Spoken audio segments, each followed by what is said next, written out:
At my sister's engagement dinner, I walked slowly around the elegantly decorated tables, scanning every place card for my name. There was none to be found. My sister tapped her champagne flute with a tiny spoon, smiled brightly into the microphone, and informed all 50 guests that she genuinely hadn't expected her failure of an older sister to actually show up. She pointed casually toward the back of the room and instructed me to sit at the bar so I wouldn't ruin the aesthetic of her high-class photographs. I did not cry. I simply took my girlfriend's hand, walked calmly to the bar, and ordered a martini. The fact that I refused to break down absolutely drove my sister crazy. And when the $2,800 bill arrived later that night, my family finally learned exactly who they had just humiliated. My name is Amelia. I'm 33 years old, and despite being written off by my own parents as the ultimate disappointment, I am now the managing partner of a venture capital firm overseeing hundreds of millions of dollars in assets under management. Before I continue this story, let me know in the comments where you're watching from. Hit like and subscribe if you've ever had to stand up to toxic relatives who underestimated your worth. The evening began at Alora, one of the most exclusive and expensive restaurants in the entire city. The kind of place that required reservations months in advance and enforced a strict black tie dress code. I wore a tailored charcoal pantsuit, and beside me, my girlfriend Isabella looked absolutely breathtaking in a sleek emerald gown that seemed to catch every flicker of candlelight in the room. Isabella is 34, razor sharp, and comes from a family of generational wealth, though you'd never guess it from her grounded, down-to-earth personality. She held my hand tightly as we walked into the private dining room my parents had supposedly rented for the occasion. 50 guests were already mingling beneath glittering crystal chandeliers, their voices blending into a low, sophisticated hum. Waiters in crisp white shirts circulated gracefully with trays of champagne and caviar. I made my way toward the main family table near the front of the room. My parents, Richard and Patricia, were already seated, chatting animatedly with my sister's fiancé's parents, completely oblivious to, or perhaps deliberately ignoring, my arrival. I scanned the elegant gold foil place cards one by one. There was a card for my mother, a card for my father, a card for my aunt. I checked the adjacent tables. Nothing. I checked the tables tucked in the back near the kitchen doors. Still nothing. My name simply did not exist anywhere in that room. Isabella squeezed my hand, her eyes narrowing as the situation slowly dawned on her. I felt a familiar tightness creeping into my chest. For a brief, fleeting second, the old childhood insecurities threatened to resurface. The feeling of being the unwanted daughter, the outcast, the one who never quite fit into my parents' polished, picture-perfect suburban image. Before I could even ask a waiter for help, the gentle clinking of a spoon against crystal echoed through the room. My younger sister, Madison, 29 years old and glowing in a designer cocktail dress, stood at the front holding a microphone. Beside her stood Kendrick, her 32-year-old fiancé. Kendrick was a classic tech bro who had recently launched his own financial technology startup. He wore a custom-tailored suit and a smug, self-satisfied smile, clearly basking in the attention and in the illusion of wealth my family was so carefully projecting. Madison beamed out at the crowd, warmly welcoming everyone to the celebration. Then her eyes landed on me, standing awkwardly near the center of the room. Her smile sharpened instantly. "Well," Madison said, her voice amplified loudly enough for all 50 guests to hear clearly. "It looks like we have an unexpected arrival. Honestly, I didn't think my older sister would actually show up tonight. I mean, given her track record of dropping out of things, I figured she'd skip this one too." A few uncomfortable chuckles rippled through the crowd. My mother stared down at her plate, pretending not to notice anything happening. My father took a slow sip of his wine, his expression carefully blank and passive. Madison continued, gesturing vaguely toward the back of the room. Amelia, since we didn't plan for you to actually be here, there's no seat reserved for you at the family tables. We're keeping the front area set aside strictly for close family and Kendrick's investors. We really need the aesthetic to be flawless for the photographer. Why don't you head over to the bar in the back? I'm sure they can find you a stool. The room fell into complete and total silence. Every single eye turned to look at me. In the past, a moment like this would have absolutely crushed me. I would have fled to the bathroom in tears or stormed out of the restaurant entirely, giving my parents yet another excuse to call me unstable and dramatic. That was exactly what Madison wanted. She wanted a scene.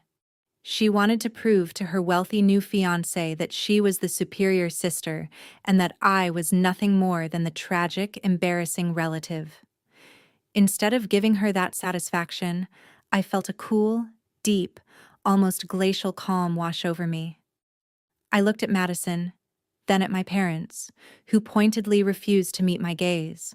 I did not shed a single tear. I simply smiled, a slow, knowing smile that made Madison's confident expression falter for just a fraction of a second. I turned to Isabella. Her jaw was clenched tight, her eyes flashing with a protective fury that made me love her even more in that instant. "Let's go get a drink," I whispered to her. With perfect posture and effortless grace, we walked away from the silent, staring crowd and took 2 seats at the dark mahogany bar along the far end of the room. The bartender, looking visibly uncomfortable with the whole spectacle, handed us menus. I ordered 2 premium martinis, leaning back comfortably in my leather chair as though I had just secured the very best seat in the entire house. From across the room, I could see Madison glaring at me. My complete lack of any breakdown was clearly driving her to the edge. She hurriedly whispered something sharp to Kendrick, visibly agitated that her carefully staged public execution had failed to produce a single tear. Isabella took a sip of her drink and let out a low, dry laugh. "I cannot believe they just did that," she said softly. "They genuinely still think you're the broke 20-year-old struggling to pay off debt, don't they? They still think you're just some hourly worker they can step all over." I swirled the olive in my glass, watching tiny bubbles rise lazily to the surface. "It's actually hilarious," I replied. "My mother literally stole my identity to rack up $45,000 in credit card debt just to send Madison off to study in Europe. I worked 3 jobs to pay off every cent of that debt to keep my mother out of federal prison. And now they treat me like some beggar crashing their elite little party. Little do they know, this entire upper-class image they're projecting for Kendrick is built on a complete and total lie." Isabella leaned in closer, a dangerous smile curling at the edge of her lips. "They are playing a very, very stupid game, Amelia. Especially considering who you are now, and especially considering who I am." I nodded slowly, taking another unhurried sip of my martini. "Let them play," I said. "The night is still young, and I have a feeling this engagement dinner is about to become absolutely unforgettable." The bartender set our fresh martinis down on the polished mahogany counter with a quiet, respectful nod before retreating to the opposite end of the room. Isabella traced the rim of her glass slowly with one perfectly manicured finger, her sharp emerald eyes still fixed intently on the spectacle unfolding across the room at the main tables. She leaned in close, the faint scent of her expensive perfume cutting cleanly through the heavy, perfumed air of the restaurant. Her voice dropped to a smooth and dangerous whisper. "Do they seriously still think you're the exhausted waitress from 5 years ago? Do they have any idea who is actually sitting in this room right now?" I took a slow, deliberate sip of my drink, letting the icy gin burn gently down the back of my throat. I did not feel sad.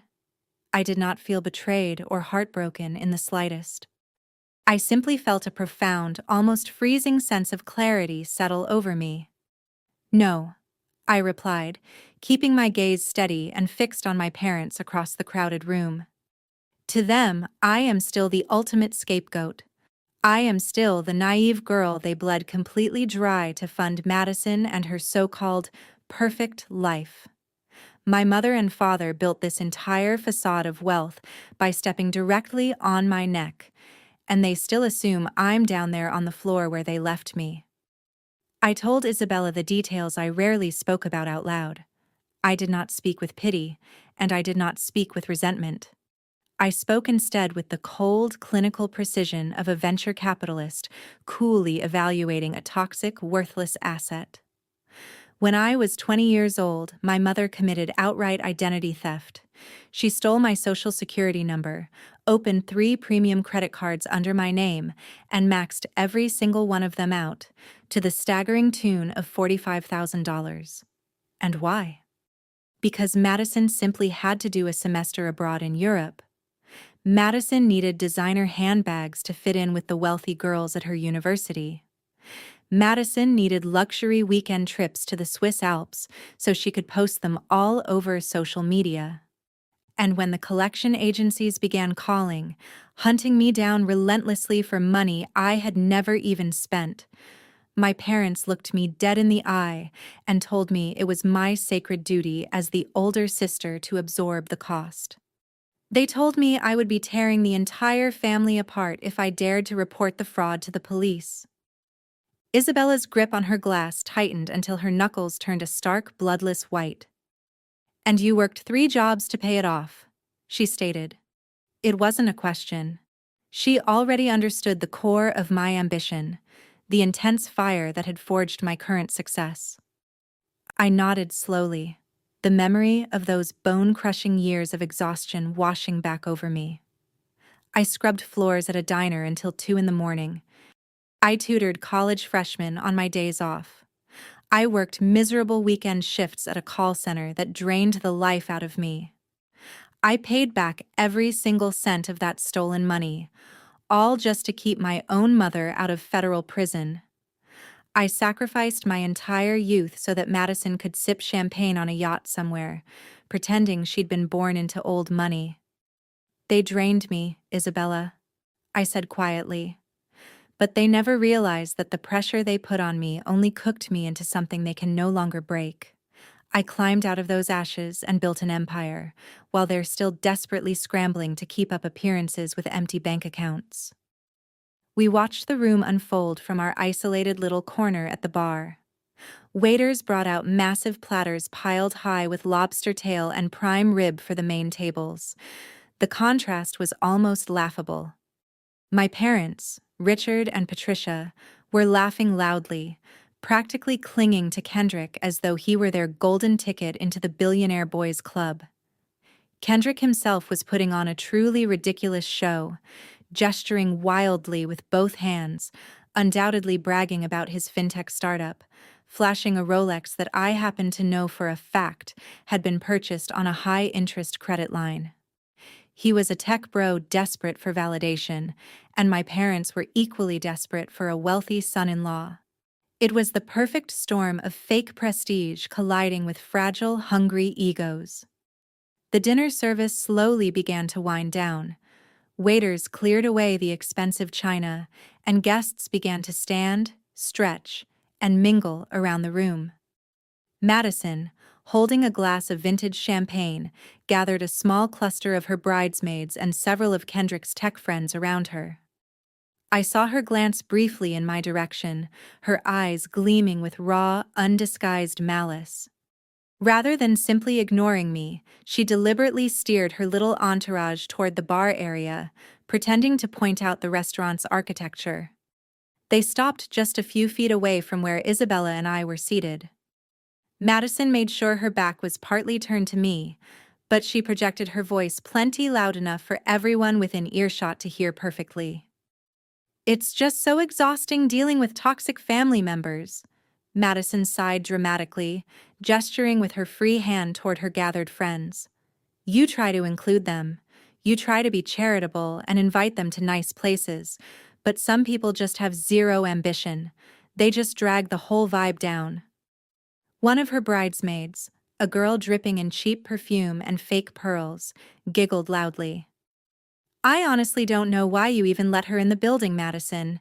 If my sister showed up looking like a depressing reminder of the lower class, I would have had security throw her out immediately. She's completely ruining your engagement photos just sitting there looking miserable. Madison tossed her hair back and let out a shrill, grating laugh that cut right through the soft jazz music drifting in the background. Well, you know my parents. They're just too kind for their own good. They always felt sorry for Amelia. She's been freeloading off our family's generosity for years now. I just wish she had the self-awareness to stay away from a high society event like this one. It's honestly embarrassing having someone here who can't even afford to buy her own drinks, let alone contribute a single dollar to a wedding of this caliber. One of Kendrick's friends, another startup founder squeezed into a suit a full size too tight, chimed in with a smug grin. Hey, every rich family has that one relative who peaked in community college and now just waits around for handouts. You just have to cut the dead weight loose, Maddie. You and Kendrick are going to be wealthy beyond belief once his funding round comes through. You don't need some waitress sister begging you for rent money. They all laughed together, a full chorus of cruel, mocking laughter aimed directly at my back. Isabella shifted in her seat, her posture turning suddenly dangerous and predatory. Her eyes narrowed into sharp slits, and she opened her mouth, fully ready to tear them all to shreds and expose exactly who actually owned the restaurant they were standing inside of. But I reached out and placed a gentle, steadying hand on her knee. I shook my head slowly, keeping my eyes fixed on the mirror behind the bar that reflected Madison's smug, self-satisfied face. Not yet, I whispered softly.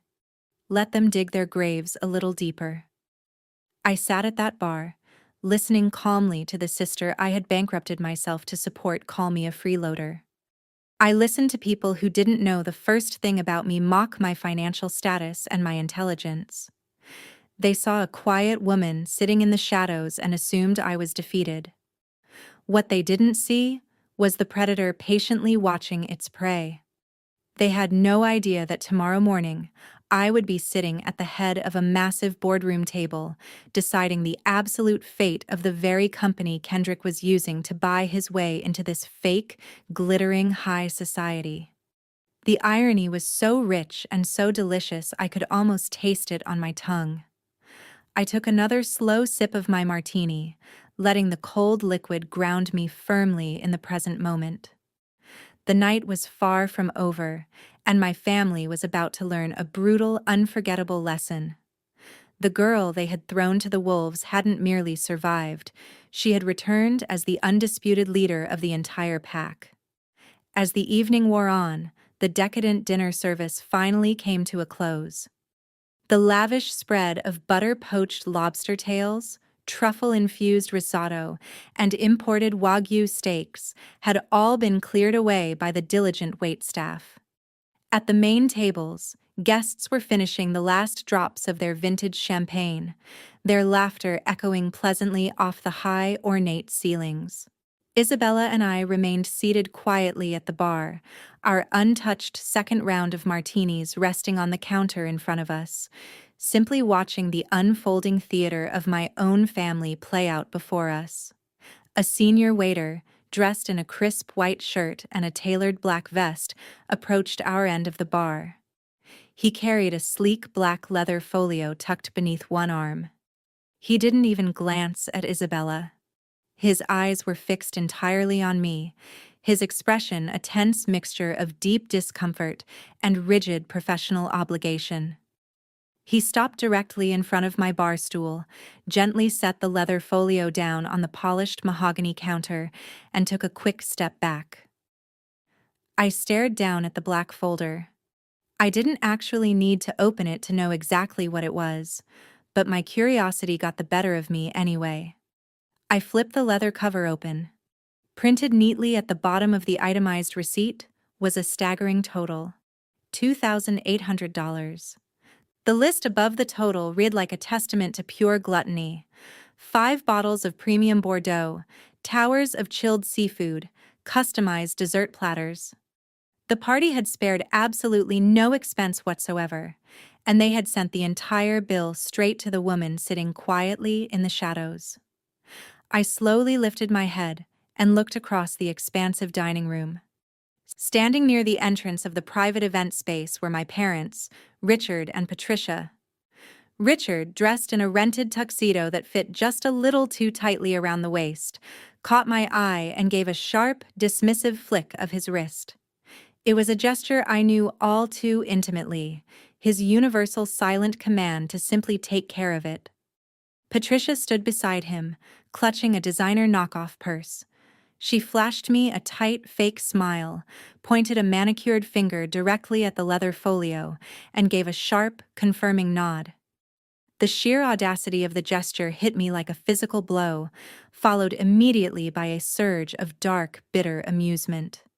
They had publicly disowned me. They had stolen my identity. They had let my younger sister announce, in front of a room full of strangers, that I was nothing more than an uninvited failure. They had banished me to a bar stool in the back. And yet, when it came time to actually pay for their luxurious little charade, they fully expected the family scapegoat to open her wallet without question. They honestly believed that because I had once worked myself to the bone to pay off the $45,000 in debt they fraudulently opened in my name, I was permanently conditioned to absorb their financial messes forever. They thought fear and a desperate hunger for their approval would force my hand straight to the credit card tucked in my purse. They were dead wrong. Before I could even reach out to close the folio myself, Isabella moved first. Her hand, adorned with a simple but devastatingly expensive platinum ring, slid smoothly across the bar. She placed her fingertips lightly on the black leather and pushed it deliberately back across the polished wood, stopping it right at the edge of the counter where the waiter still stood. Isabella didn't raise her voice. She didn't need to. Her tone was pure ice, vibrating with the quiet, unmistakable authority of someone who genuinely owned the very ground beneath our feet. "We're not on the guest list," Isabella said, her emerald eyes locking firmly onto the nervous waiter. "We didn't eat the lobster. We didn't drink the Bordeaux. Take this back to the main table. Try the bride." The waiter swallowed hard. His eyes flicked from the folio to me, then to Isabella. Something in her unwavering gaze seemed to command total, immediate obedience. Without a single word of protest, he picked the leather folder back up, bowed his head slightly, and turned around. We watched him walk the long distance back across the restaurant floor, heading straight for the center of the celebration. He approached the main table, where Madison was currently leaning casually against Kendrick, giggling at something one of the tech investors had just said.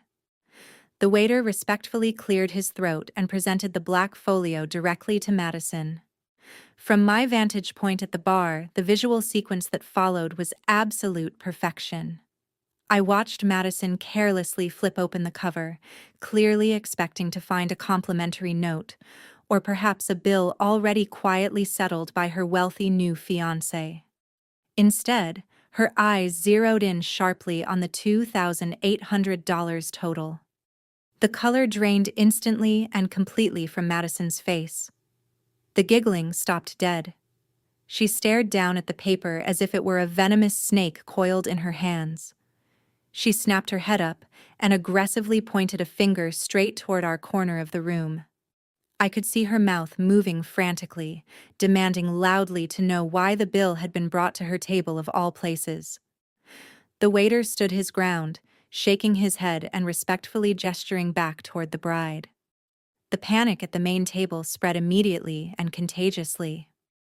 Richard and Patricia noticed the sudden commotion and practically sprinted over to Madison's side.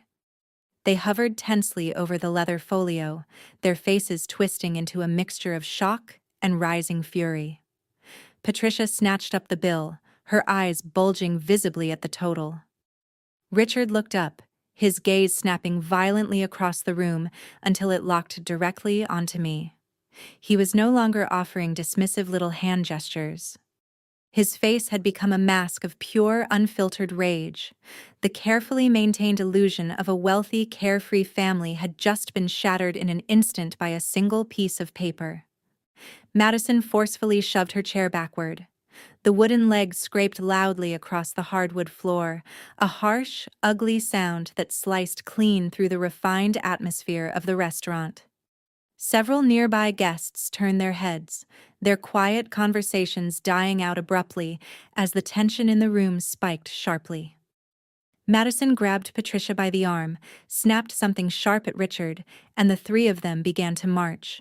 They stomped across the dining room floor, completely abandoning their 50 guests and Kendrick's all-important investors without a second thought. Their pristine, composed posture was completely gone now. They looked exactly like a hunting pack closing in fast for the kill.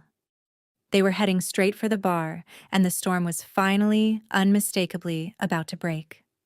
The heavy footsteps of my father echoed sharply against the marble floor, growing louder and faster with every stride until he finally reached the bar. Richard didn't say a single word at first. He simply snatched the black leather folio out of Madison's hands and slammed it down onto the mahogany counter with such violent force that the liquid in my martini glass sloshed dangerously over the rim. The sharp, cracking sound of heavy leather hitting solid wood echoed through the suddenly hushed restaurant. At the main tables, every ongoing conversation ground instantly to a halt.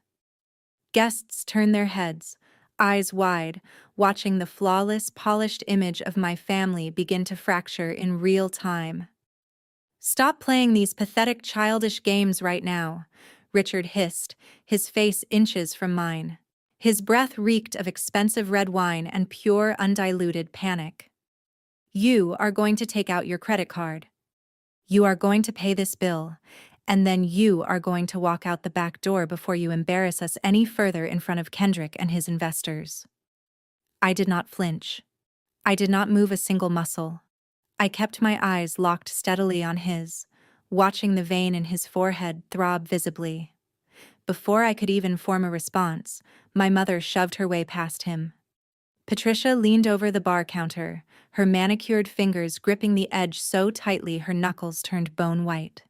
The elegant high society mask she'd worn all evening completely dissolved, replaced by an ugly, twisted snarl of pure entitlement. "You owe this family, Amelia." Patricia spat the words, her voice trembling with barely contained rage, sharp enough to cut glass. "Do you have any idea what we sacrificed for you? We put a roof over your head for 18 years. We fed you. We clothed you. We gave you a name. You act as though you climbed your way up from absolutely nothing. But you forget exactly who gave you the foundation you're standing on right now. $2,800 is nothing compared to the debt you owe this family for raising you. You are a selfish, ungrateful daughter. Now pay the damn bill and get out of my sight before I have security drag you out onto the street." The sheer audacity of her words hung suspended in the air. She was taking basic, fundamental parental obligations, feeding a child, sheltering a child, and weaponizing them into a transactional debt. She genuinely believed that keeping a child alive constituted a financial loan, requiring repayment on demand. Madison stepped forward, planting herself shoulder to shoulder beside our parents. She crossed her arms tightly over her chest, making sure her massive, undoubtedly financed engagement ring caught the light of the chandeliers overhead. She looked me up and down with an expression of pure, unfiltered disgust. "You're just jealous," Madison sneered, her voice carrying a loud, mocking pitch clearly calibrated for the audience of guests watching us from across the room. "You've always been jealous of me. Look at you, sitting alone at the bar like a stray dog, trying to ruin my engagement dinner. You're doing this because you're bitter, completely bitter. You're angry because I'm marrying a brilliant, successful CEO who's about to secure millions in funding, and deep down you know no successful, decent man would ever look twice at a washed-up, miserable woman like you." Madison let out a short, cruel laugh, glancing briefly at Isabella before turning her venom back on me. You couldn't land a wealthy husband if your life depended on it. So you sit here seething with envy, trying to punish us for your own pathetic failures. You're a complete joke, Amelia. The air in the restaurant grew thick and heavy. The soft jazz drifting from the overhead speakers seemed to fade into a hollow, distant hum. The bartenders at the far end of the counter had stopped mixing drinks entirely, standing frozen like statues, fully captivated by the public execution unfolding in their workspace. The 50 guests at the main tables were no longer pretending to look away. They were openly staring, witnessing the supposedly elite family expose its rotten, decaying core for everyone to see. I absorbed every single word they hurled at me. I absorbed the hatred radiating off my father, the manipulative guilt dripping from my mother, the vain, shallow cruelty pouring out of my sister. In the past, this kind of coordinated attack would have shattered me into pieces. It would have triggered a full panic attack, sending me running for the exit in a flood of shameful tears, utterly convinced I was the villain they'd always painted me to be. But tonight, I felt absolutely nothing but a cold, calculating power settling over me. I did not raise my voice. I did not yell. I did not match their frantic, desperate energy. I remained perfectly still on my bar stool. Slowly, I reached out and wrapped my fingers around the stem of my martini glass. The condensation felt cold against my skin. I brought the glass to my lips and took one final, agonizingly slow sip, holding their furious gazes the entire time. I swallowed the gin, savoring the burn as it went down. Then, with deliberate and almost terrifying precision, I lowered the glass and set it back onto its cardboard coaster with a soft, definitive click that seemed to echo through the silent room. I placed both hands flat on the mahogany bar, feeling the smooth grain of the wood beneath my palms. The atmosphere in the restaurant had drawn so tight, it felt like a piano wire stretched to its absolute breaking point. They wanted a submissive, frightened girl who would dutifully open her wallet to buy their fleeting approval. They had no idea they had just backed a predator into a corner, and I was finally, fully ready to show them my teeth. I slowly unclasped the small leather clutch resting beside me on the bar. My movements were deliberate, completely unhurried.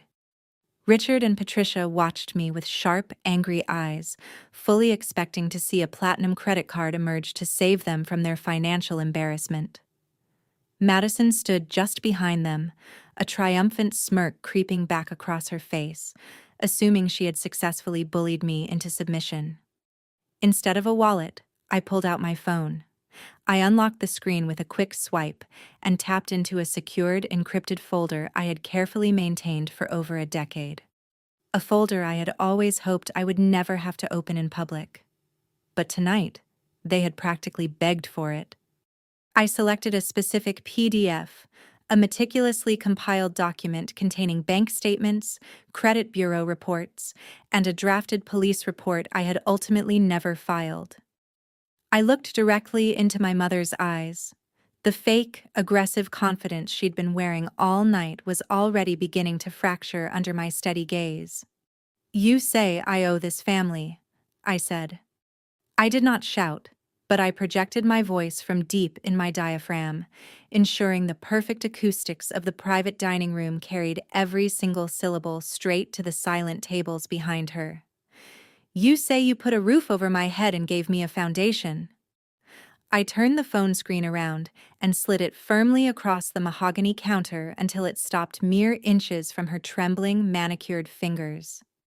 "Are you talking about the simple debt of raising a child?"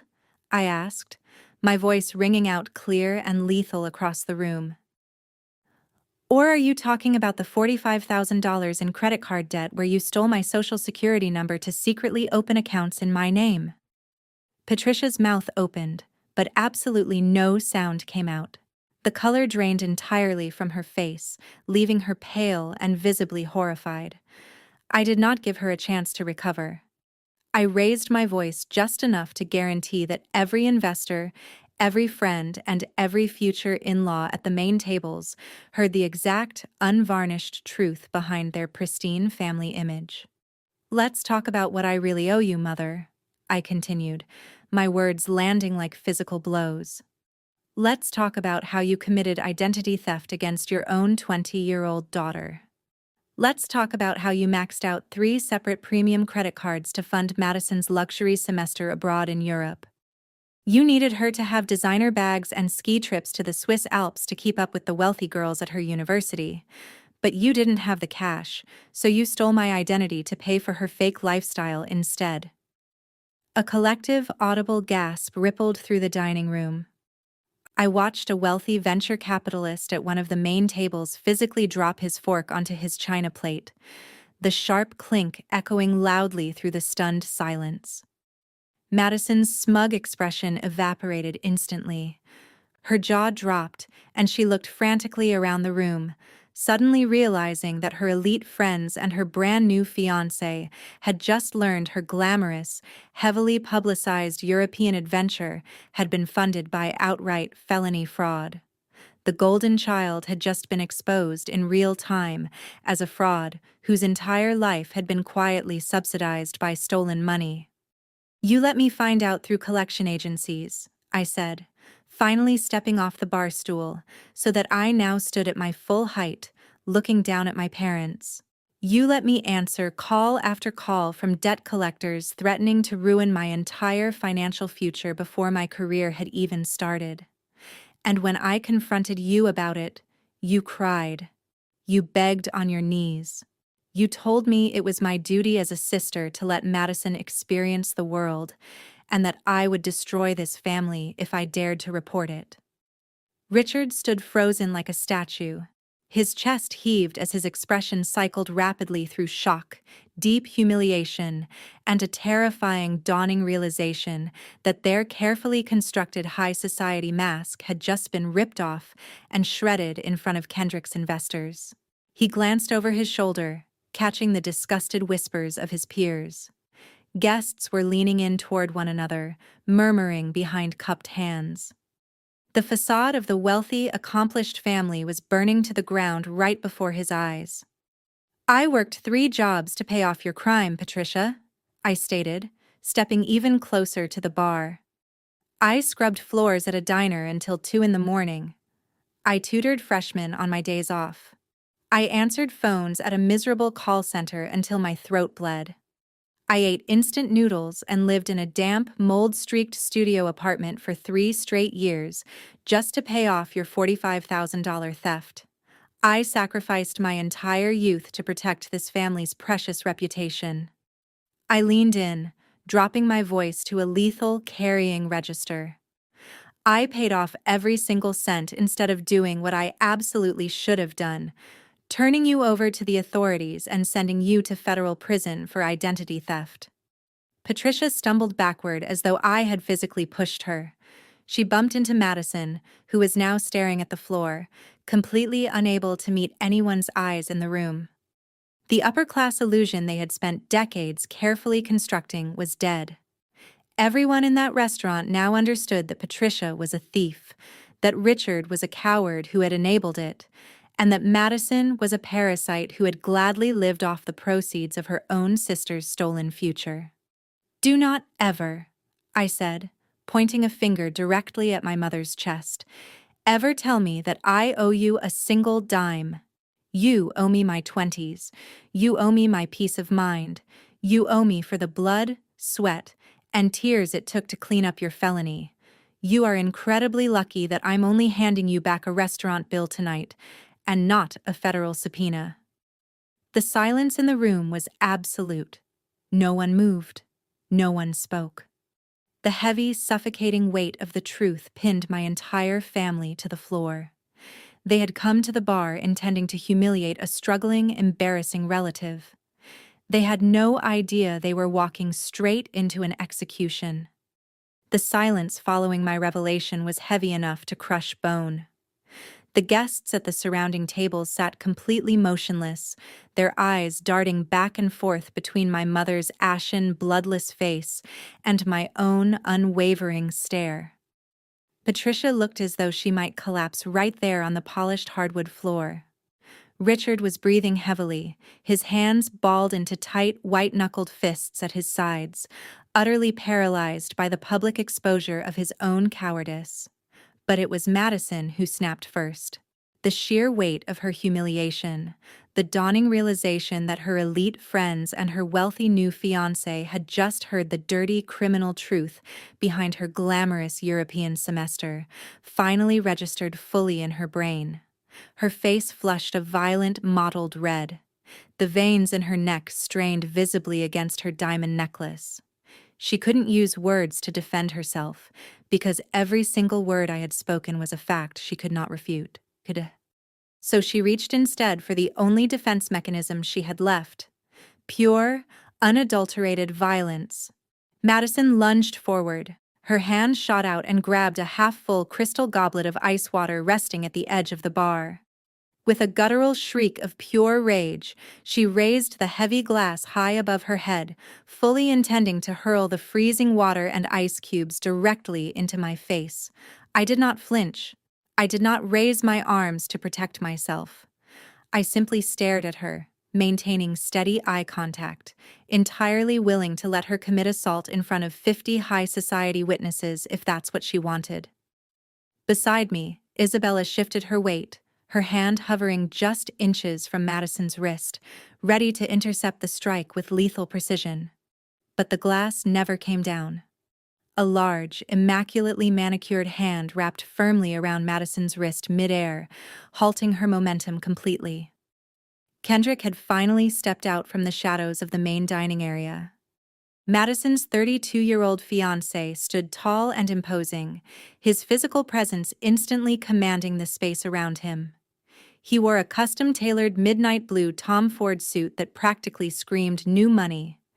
Every detail of his appearance, from the perfectly styled fade of his haircut to the heavy gold watch gleaming on his wrist, had been meticulously curated to project extreme wealth and undeniable success. He gently but firmly pried the crystal glass from Madison's trembling fingers and set it back down on the mahogany counter. He pulled her flush against his chest, playing the role of the calm, protective patriarch shielding his fragile bride from a chaotic threat. Madison immediately buried her face in his expensive lapel, letting out theatrical, muffled sobs, playing the victim with award-worthy dedication. Kendrick did not look at my parents. He fixed his gaze entirely on me. His dark eyes were cold, calculating, and brimming with an overwhelming sense of superiority. He looked at me not as a sister-in-law, but as a nuisance. A smudge of dirt on the otherwise pristine white canvas of his engagement party. He was acutely aware that his venture capital investors were watching the entire exchange unfold from their tables, and he seemed determined to handle the situation with the ruthless efficiency of a tech CEO neutralizing a PR disaster. He reached into the inner pocket of his Tom Ford jacket, his movements slow and deliberate, clearly designed to draw maximum attention. He pulled out a sleek designer leather wallet and extracted a heavy, solid metal platinum credit card. The card caught the ambient light of the chandeliers as he held it between two fingers. With a flick of his wrist, he tossed the heavy metal card onto the bar counter, where it landed right beside the $2,800 leather billing folio with a sharp, authoritative clack. "I'll handle this," Kendrick said, his voice deep, resonant, and entirely devoid of respect. He spoke loudly enough to ensure the surrounding tables could hear his magnanimous little gesture. He wrapped his other arm tighter around Madison, holding her as though shielding her from some kind of disease. He looked me up and down, his eyes lingering pointedly on my simple charcoal pantsuit, clearly assessing my net worth and finding it laughably deficient. He let out a short, condescending exhale, a sound somewhere between pity and disgust. "I don't want my special day soiled by some lowly wage earner," Kendrick stated, his words dripping with venom. "You come in here uninvited, dress like a mid-level office manager, and try to ruin Madison's night because you're bitter." You're angry that you're stuck living paycheck to paycheck while she's marrying into an entirely different tax bracket. It's pathetic. He leaned forward slightly, resting his hand on the mahogany bar, invading my personal space with his towering frame. He looked at me with one eye half-lidded, utterly dismissive. "Take the card, pay off your little family squabble, and then leave," he ordered. "Go back to whatever cubicle you crawled out of. We're celebrating the future tonight, and you're clearly nothing but a jealous ghost from the past. Do not ever speak to my future wife again." The sheer arrogance radiating off him was almost suffocating. He stood there, chest puffed out, utterly convinced he had just put a desperate, struggling woman firmly in her place. He genuinely believed his metal credit card and his Tom Ford suit made him an untouchable god in that room. He thought he was the smartest, richest, most powerful person standing at that bar. Isabella let out a soft, melodic chuckle beside me. She picked up her martini, taking a slow, elegant sip, her eyes dancing with dark amusement. I did not look down at the platinum card resting on the counter. I kept my eyes locked on Kendrick. A slow, terrifying smile began spreading across my face. He had absolutely no idea what he had just done. He had no idea who he was actually talking to. He had just handed a loaded gun directly to his own executioner. Kendrick left the heavy metal credit card resting on the mahogany surface, his hand casually retreating to adjust the cuffs of his expensive tailored jacket. He glanced around the room, making sure the investors at the main tables were watching this display of absolute financial dominance. Satisfied that he now had a captive audience, he turned his full attention back to me. He puffed his chest out again, clearly reveling in the sound of his own voice. "You really have no idea how the real world operates, Amelia," Kendrick began, his tone dripping with profound condescension. "You sit here bringing up ancient history and petty family drama because you have absolutely nothing else going for you. People like you always want to drag successful people down to your level. But you see, my world doesn't run on petty grievances. My world runs on innovation, scaling, and massive capital." He took a step closer to the bar, projecting his voice so that every single high society guest could hear his triumphant little lecture. "I'm the founder and CEO of a financial technology startup that's about to completely disrupt the digital payment ecosystem," he boasted, a smug, self-satisfied grin spreading across his face. "I spend my days flying between Chicago and Silicon Valley, sitting in boardrooms with some of the most powerful venture capitalists in the country.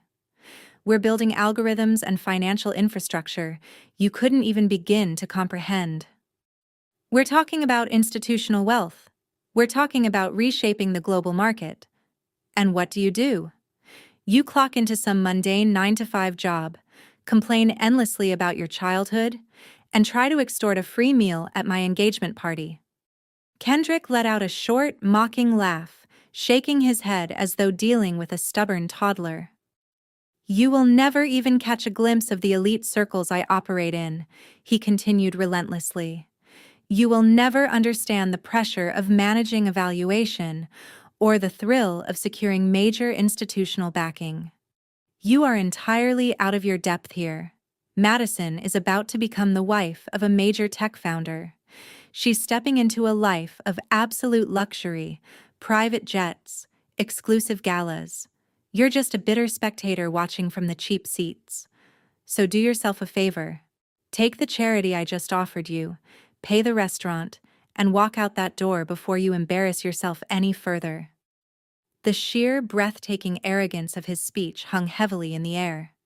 He had painted a magnificent portrait of his own imaginary grandeur, entirely convinced that his buzzwords and his metal credit card had thoroughly crushed my spirit. Behind him, Richard seemed to suddenly rediscover his courage. The crushing humiliation of my earlier identity theft revelation was momentarily masked by the blinding glare of his future son-in-law's promised wealth. Richard straightened his rented tuxedo jacket and stepped out from behind Patricia to stand right beside Kendrick, placing a proud, affirming hand on the younger man's shoulder, using him as a human shield against the truth. "Listen to him, Amelia," Richard commanded, his voice regaining that familiar dictatorial edge I had despised for so many years. "This right here is what actual success looks like. This is what happens when someone has vision and ambition. Kendrick is building a financial empire, and Madison had the grace and intelligence to align herself with a true winner." Richard looked over at Madison, who had finally stopped pretending to cry and was now beaming with vindicated pride. "Madison always knew her worth," Richard proclaimed loudly, ensuring the wealthy guests at the back tables caught every word of his proud paternal endorsement. "She didn't waste her life clinging to bitter resentments. She focused on her future. She worked with the right people. And now she's marrying a man about to secure a massive fortune. Kendrick is a golden son-in-law. He is exactly the kind of brilliant, high-caliber man this family deserves." Richard turned his cold, judgmental eyes back to me, jabbing a stern finger in my direction. "You should be taking notes instead of throwing tantrums," he scolded. "You come in here trying to tear down your own mother and sister because you can't stand the fact that they've succeeded where you've failed. You are a lonely, miserable woman. Madison is securing a dynasty while you're sitting at a bar, relying on a stranger's credit card to pay for a meal you had no right to consume. You are a disgrace to this family's name, and you will never, ever reach the level of prestige that Kendrick and Madison are stepping into tonight." Patricia nodded vigorously from behind them, a haughty, superior expression returning to her pale face. The three of them stood shoulder to shoulder, a unified wall of pure delusion and staggering arrogance, fully convinced they had won the battle. They believed they had successfully buried my truth beneath a mountain of Kendrick's imaginary Silicon Valley gold. I did not interrupt Kendrick's arrogant monologue. I did not yell back at my father's cruel, dismissive insults. I did not even blink. I sat perfectly still, absorbing every single word they hurled at me. Slowly, a genuine, radiant smile began spreading across my face. It was not a smile of defense, and it was not a smile concealing hidden pain. It was the quiet, terrifying smile of a predator watching its prey enthusiastically lock itself inside a steel cage. I turned my head slightly and looked at Isabella.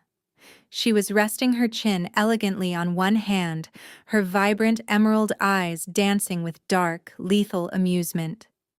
She looked back at me, instantly reading the absolute lack of mercy in my posture. We didn't need to exchange a single word. We shared a silent, profound glance that carried the full weight of a loaded weapon. Kendrick had just bragged, at length, about pitching to the most powerful venture capitalists in the country. He had just bragged about his financial technology startup, completely unaware that the very woman he was mocking held the absolute power of life and death over his entire company. He had handed me the exact weapon I needed to destroy him, and he had done it with a proud, booming voice in front of 50 high society witnesses. I looked back at Kendrick, my smile widening into something sharp and dangerous. The trap was set. The audience was waiting. And the execution was about to begin. Kendrick's arrogance was suffocating. But to anyone who genuinely understood the business world, it was also incredibly fragile. Startup founders like him always built their entire public identity on a delicate house of cards.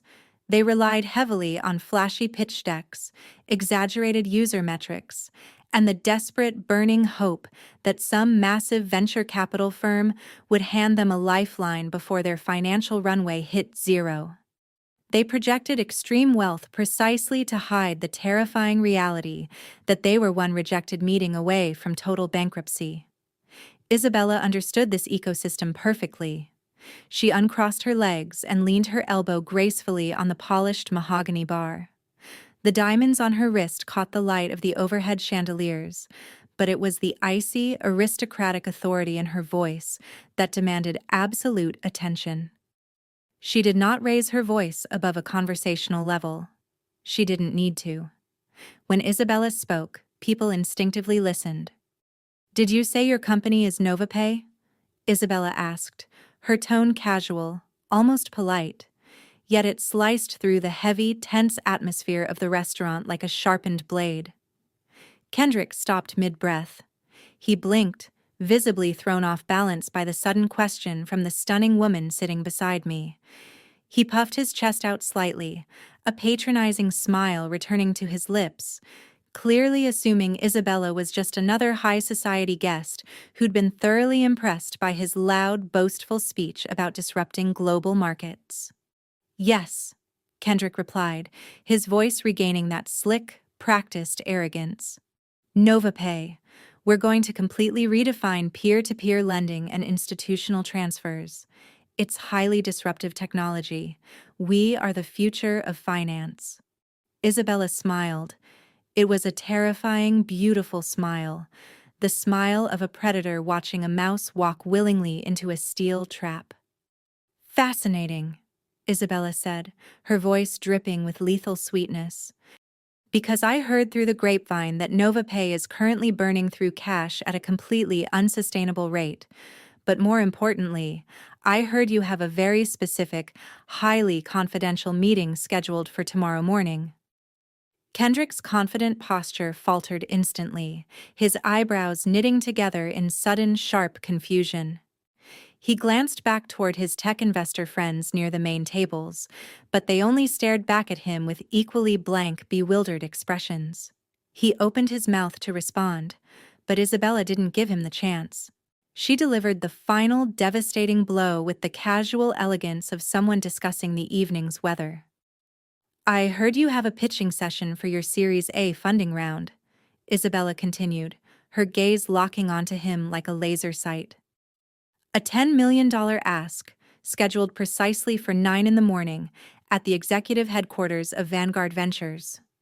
The color drained completely from Kendrick's face. The smug, untouchable tech CEO facade shattered into 1,000 jagged pieces right there on the restaurant floor. He literally took a physical step backward, his expensive leather shoes squeaking sharply against the polished hardwood. The information Isabella had just casually dropped in the middle of a crowded restaurant bar was highly classified, the kind of sensitive corporate data protected by ironclad non-disclosure agreements and strict internal security protocols. No one outside his core founding team and the top executives at the venture capital firm was supposed to know the exact time, the location, or the specific dollar figure of that critical pitch meeting. It was his absolute last chance to save his sinking company, and a stranger at a bar had just recited his entire schedule back to him, flawlessly, word for word.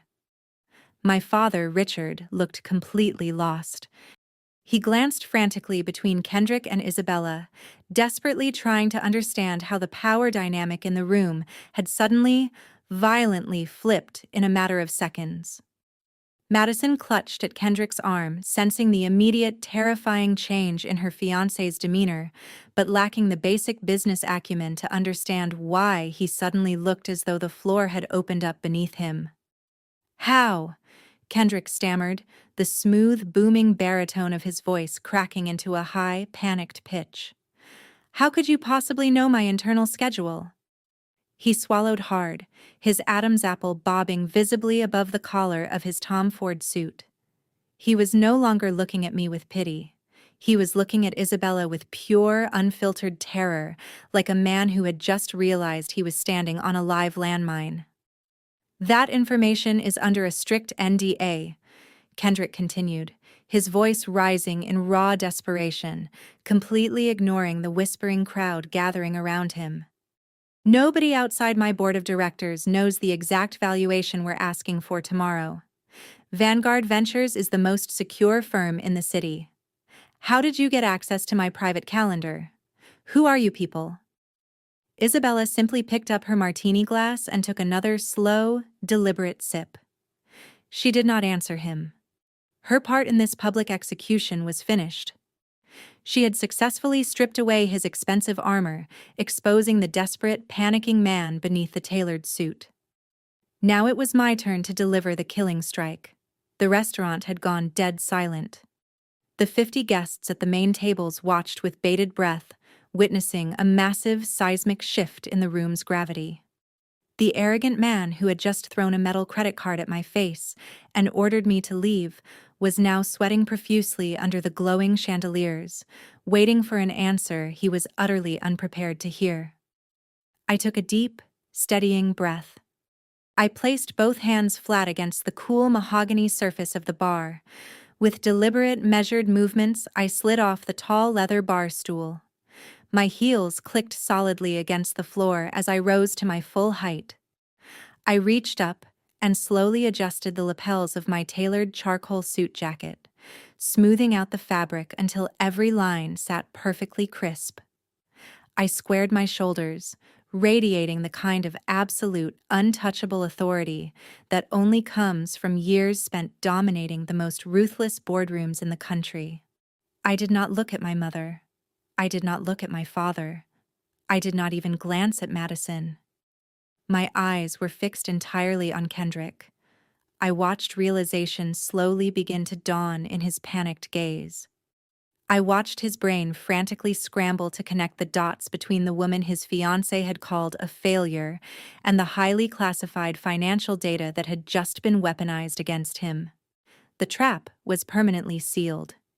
I stood directly in front of him, ready to dismantle his entire life with a single sentence. I closed the final 2 feet of distance between us. Kendrick actually leaned back, his imposing frame suddenly shrinking under the sheer weight of my presence. The restaurant remained entirely soundless. Even the faint clinking of silverware at the distant tables had ceased completely. Every breath in the room seemed to be held at once. I kept my voice low, forcing him to strain slightly just to hear his own execution. "You want to know how we have your highly classified schedule?" I asked, my tone as smooth and cold as polished marble. "You want to know how a stranger at a bar knows the exact valuation of your Series A funding round?" Kendrick nodded once, a jerky, involuntary movement. His throat worked as he swallowed hard. "Because the stranger at the bar isn't a stranger at all," I stated clearly. "My name is Amelia. I am the managing partner at Vanguard Ventures." The words hung in the air, heavy and absolute. I watched Kendrick's eyes widen. I watched the cognitive dissonance violently tear through his mind. "That highly confidential pitch deck you spent the last 6 months agonizing over," I continued relentlessly, "is currently sitting in a sealed folder on my desk. That $10 million lifeline you're desperately praying for requires unanimous board approval. And the woman you just publicly humiliated, the woman you just called a lowly wage earner and told to go crawl back to her cubicle, is the executive who holds absolute veto power over that entire funding round tomorrow morning." Kendrick let out a sharp, breathless sound, half laugh, half gasp of pure panic. "No," he stammered, shaking his head rapidly. "No, that's impossible. Madison told me her sister was a waitress. Madison told me you were broke. You're lying. You're just trying to save face." I did not break eye contact. I did not raise my voice to argue. I simply tilted my head and offered him a gesture of pure, terrifying invitation. "Look it up," I challenged him. "You have a smartphone in your pocket, Kendrick. Take it out. Go to the Vanguard Ventures official website, click on the leadership team directory. See for yourself exactly who you just threw a credit card at." His hands were visibly shaking as he reached into the tailored pocket of his jacket. He pulled out a sleek smartphone, his thumbs fumbling clumsily over the screen, nearly dropping the device twice. Beside him, Madison clutched his arm, her face frozen in a mask of absolute bewilderment. She kept asking him what was going on, but he completely ignored her. His entire focus was locked on the glowing screen in his hands. The silence in the dining room had become agonizingly thick. All of us stood there, 50 high society guests, watching a man digitally verify his own destruction in real time. I knew exactly what he was looking at. The Vanguard Ventures website was minimalist and intimidating. Under the Executive Leadership tab, my corporate portrait sat right at the top of the page. I wore a sharp navy blazer in the photo, arms crossed, projecting the exact same ruthless authority I was radiating right now. Below the photo, the text was unmistakable and undeniable. Amelia, Managing Partner, Head of Financial Technology Acquisitions. I watched the precise second his eyes found the page. All the blood drained out of his face, leaving him looking sickly and hollow. His jaw went slack. The phone slipped slightly in his sweat-slicked palm. He stared at the digital image, then looked up at my face, then dropped his gaze back down to the screen. The reality of his colossal, catastrophic mistake crushed him with the force of a freight train. "Oh my God," Kendrick breathed, the words barely a whisper. He staggered backward, actually bumping into a nearby cocktail table. The glasses on it rattled loudly. The arrogant, booming tech founder who had just commanded the room moments earlier was entirely gone. In his place stood a terrified, desperate man who had just realized he'd set fire to his own lifeline. "You're the lead investor," he choked out, staring at me with wide, horrified eyes. "You're the one conducting final due diligence tomorrow." I gave him a slow, deliberate nod. "Yes, Kendrick, I'm the one holding the axe." Madison finally ripped the phone out of his hands. She stared at the screen, her eyes darting back and forth across the text, her perfectly contoured face twisting into a mask of pure disbelief.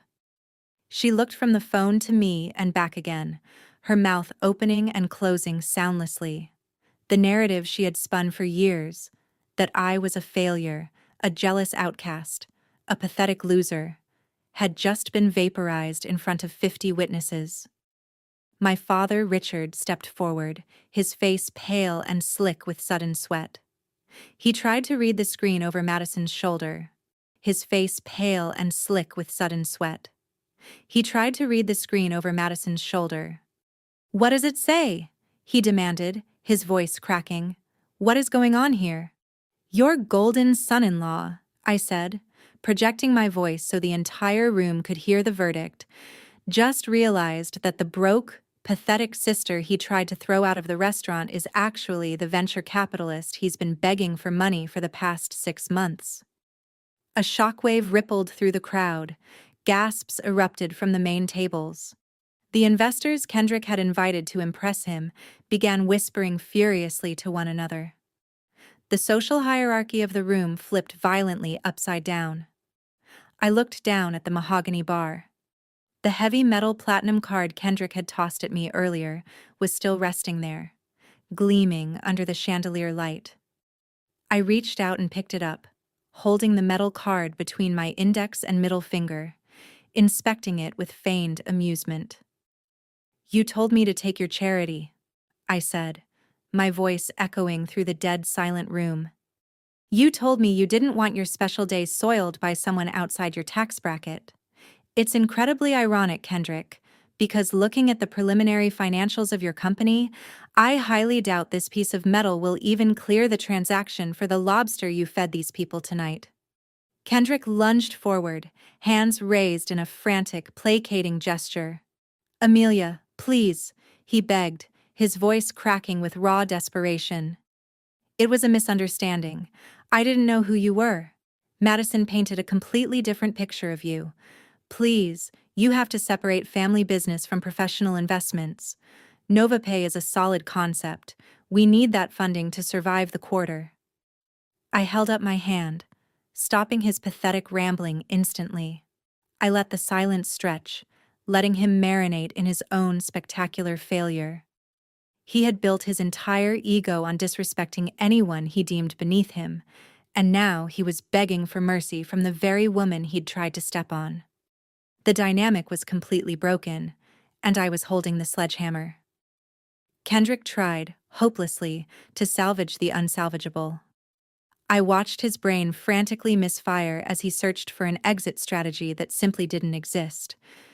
He forced a sickeningly fake smile onto his face, a grotesque, trembling expression that completely failed to reach his terrified eyes. He took a hesitant, shaky step toward me, raising his hands in a gesture of mock surrender, palms outward, as though trying to calm a wild animal. His voice dropped to a hushed, conspiratorial whisper, desperately attempting to manufacture a bubble of privacy in a dining room where 50 people were hanging on his every breath. "Amelia, please," Kendrick pleaded, his tone dripping with a sudden and repulsive familiarity. "Let's not do this right here. Let's be adults about this. We're about to be family. Whatever Madison said earlier, whatever happened between you two in the past, we can absolutely move past it." I apologize for my comments. I was entirely out of line. Let's go to a private room, just family, and we can resolve this quietly. I'm sure we can come to some mutually beneficial arrangement. I let out a sharp, resonant laugh that cut violently through his pathetic plea. "Family," I repeated, projecting my voice effortlessly, letting it bounce off the crystal chandeliers overhead and reach the very back of the restaurant. 10 minutes ago, I was a lowly wage earner ruining your pristine aesthetic. You literally threw a credit card at my face and ordered me to crawl back to a cubicle. Do not dare invoke the word family now that you realize I'm the one holding the keys to your financial survival." Kendrick swallowed hard, sweat beading visibly on his forehead, catching the dim ambient light of the room. "Amelia, I'm begging you. This is business. We can talk about the Series A term sheet in private." "We are talking about it right now," I stated, my voice ringing with absolute, unshakable authority. "Because I do not conduct venture capital due diligence in private when the founder has just publicly insulted my net worth and my intelligence. If you want to talk about your company, Kendrick, let's talk about it right here, in front of all these lovely investors you invited to impress tonight." I took a deliberate step forward, invading his physical space exactly as he had invaded mine moments earlier. I didn't need to consult any notes. I had memorized his entire disastrous financial portfolio during my morning review. "You stand here bragging about disrupting the global digital payment ecosystem?" I said, the words striking him like physical blows. "You talk about institutional wealth, but the unedited financial reports my analysts pulled yesterday tell a very different, very disturbing story. Let's talk about your burn rate, Kendrick. It's sitting at a catastrophic 80%. Kendrick flinched violently, as though I had struck him across the jaw. He opened his mouth to interrupt, to offer some desperate fabricated spin, but I talked right over him with the commanding volume of an executive entirely accustomed to silencing chaotic boardrooms. "You raised $2 million in a seed round from a group of naive angel investors 9 months ago," I continued relentlessly. "You projected a solid 2-year financial runway in your initial pitch. Yet your operational accounts are currently bleeding dry. You have less than 3 months of liquid cash left. And do you want to know why, Kendrick? It's not because you're investing in top-tier software engineering. It's not aggressive customer acquisition costs or building robust server infrastructure." I gestured dismissively at his immaculate tailored clothing. "It's because you've been using investor capital as your personal piggy bank. That bespoke midnight blue Tom Ford suit you're wearing right now, my financial forensics team found it billed to your company under miscellaneous marketing expenses. The luxury loft you lease in the downtown financial district is classified as a corporate collaborative workspace to hide the fact that it's your personal apartment. And this incredibly lavish engagement dinner, complete with vintage Bordeaux and imported lobster for 50 people." I swept my arm across the room, taking in the extravagant floral arrangements, the crystal glasses, the stunned guests. "I guarantee you've expensed this entire night to NovaPay as a networking event for potential stakeholders. You are committing blatant, textbook fiduciary negligence." "Stop!" Kendrick gasped out, hands trembling so violently he had to press them against his thighs to steady himself. "Please, you don't understand the optics required to build a luxury tech brand." "I understand corporate fraud," I shot back, my voice as cold and unforgiving as liquid nitrogen. "You're not a visionary tech founder. You're a con artist running a glorified Ponzi scheme to fund a billionaire lifestyle you can't actually afford. You've been bleeding your initial angel investors dry, and you honestly thought you could use Vanguard Ventures to plug the massive hemorrhaging hole in your balance sheet before your board noticed the missing funds." The destruction of his ego was absolute and irreversible. The towering, arrogant tech bro who had commanded the room moments earlier was completely gone. His broad shoulders slumped forward. His chest caved in. He looked like a hollow, terrified shell of a man staring straight down the barrel of a prison sentence. Madison let out a high, thin wail of pure horror. The realization that she wasn't marrying a multimillionaire but a broke criminal running out of stolen money hit her with devastating force. She dropped Kendrick's arm and stumbled backward, staring at him as if he were a complete stranger. Richard and Patricia looked as though they might be physically sick. The wealthy golden son-in-law they had just been bragging about was a complete illusion. Then a new sound began to fill the quiet restaurant. It wasn't the clinking of glasses, and it wasn't the hum of polite conversation. It was the synchronized electronic chiming of smartphone cameras. I glanced past Kendrick's defeated posture and saw the brutal reality of the digital age taking over. At the main tables, the high society guests were no longer just staring in shock. They had pulled out their phones. The bright, harsh glare of recording lights and the rapid flashes of cameras illuminated the dim restaurant like a press conference. The venture capital contacts and elite friends Kendrick had invited to witness his grand triumph were now eagerly documenting his spectacular, catastrophic downfall instead. They were recording every single word of my financial dismantling.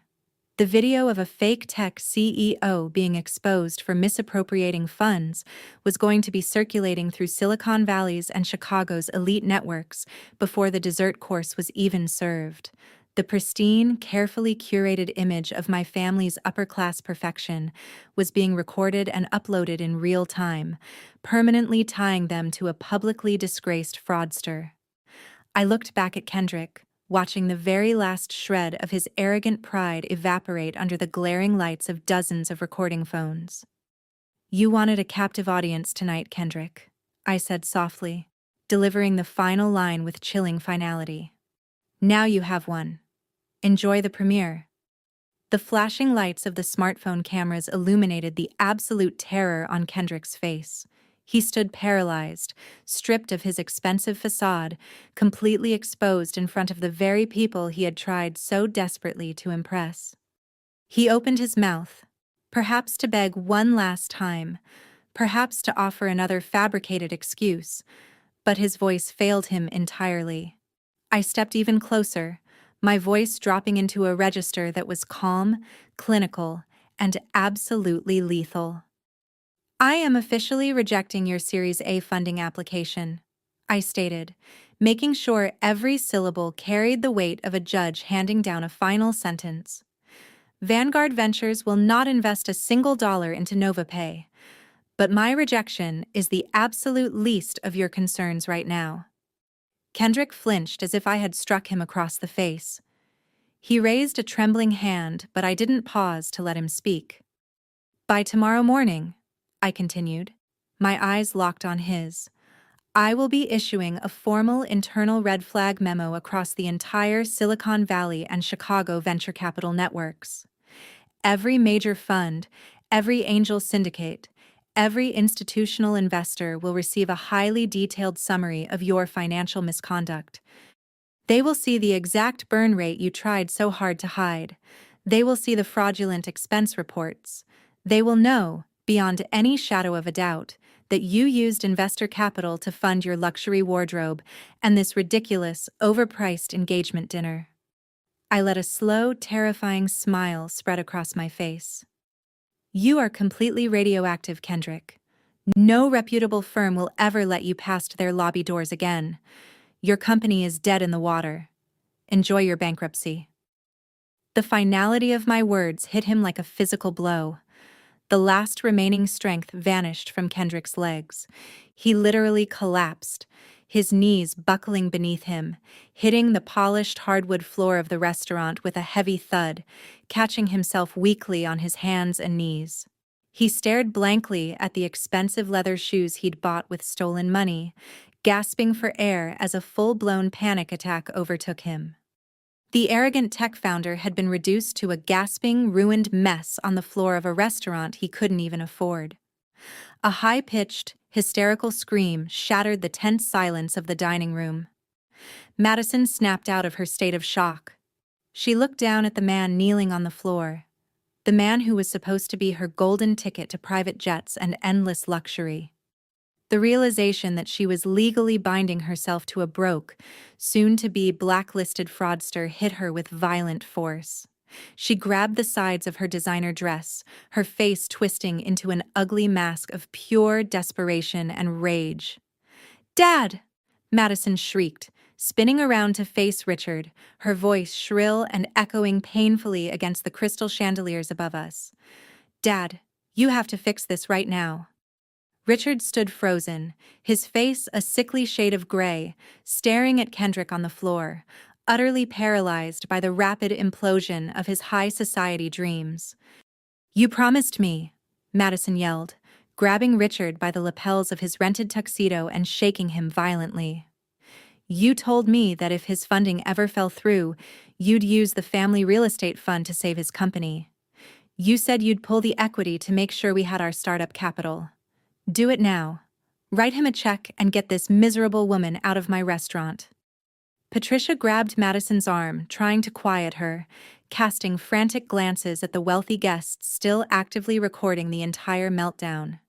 But Madison shoved her mother away, her entitlement completely overriding any sense of public shame or decorum. "Make her stop," Madison screamed at Richard, pointing a trembling, manicured finger directly at my face. "She's ruining my life. Cut the check for NovaPay right now." The sheer, unadulterated delusion of my sister's demand was almost comical. She actually believed our father possessed the kind of liquid capital required to bail out a failing tech startup. Richard's face rapidly transitioned from pale shock to a deep, violently furious crimson. The veins in his neck bulged aggressively against his tight collar. The humiliation of being exposed, combined with Madison's screaming demands in front of 50 elite witnesses, finally pushed him over the edge. He couldn't attack Kendrick, and he couldn't silence Madison, so he turned his absolute blinding rage toward the easiest target available. He turned toward me. Richard lunged forward, closing the distance between us in two heavy, aggressive strides. He stopped just inches from my face, raised his right hand, and pointed his index finger directly between my eyes, his entire arm shaking with violent fury. "You vindictive, ungrateful disgrace!" Richard roared, completely abandoning any remaining shred of his dignified patriarch persona. "You come into this venue, you humiliate your sister, and you intentionally destroy her future husband out of pure, petty jealousy. You think because you sit in some fancy boardroom you get to dictate how this family operates?" I stood my ground, my posture perfectly straight, my face a mask of absolute indifference. I did not blink as his finger hovered dangerously close to my nose. "I am the head of this family," Richard bellowed, spit flying from his lips.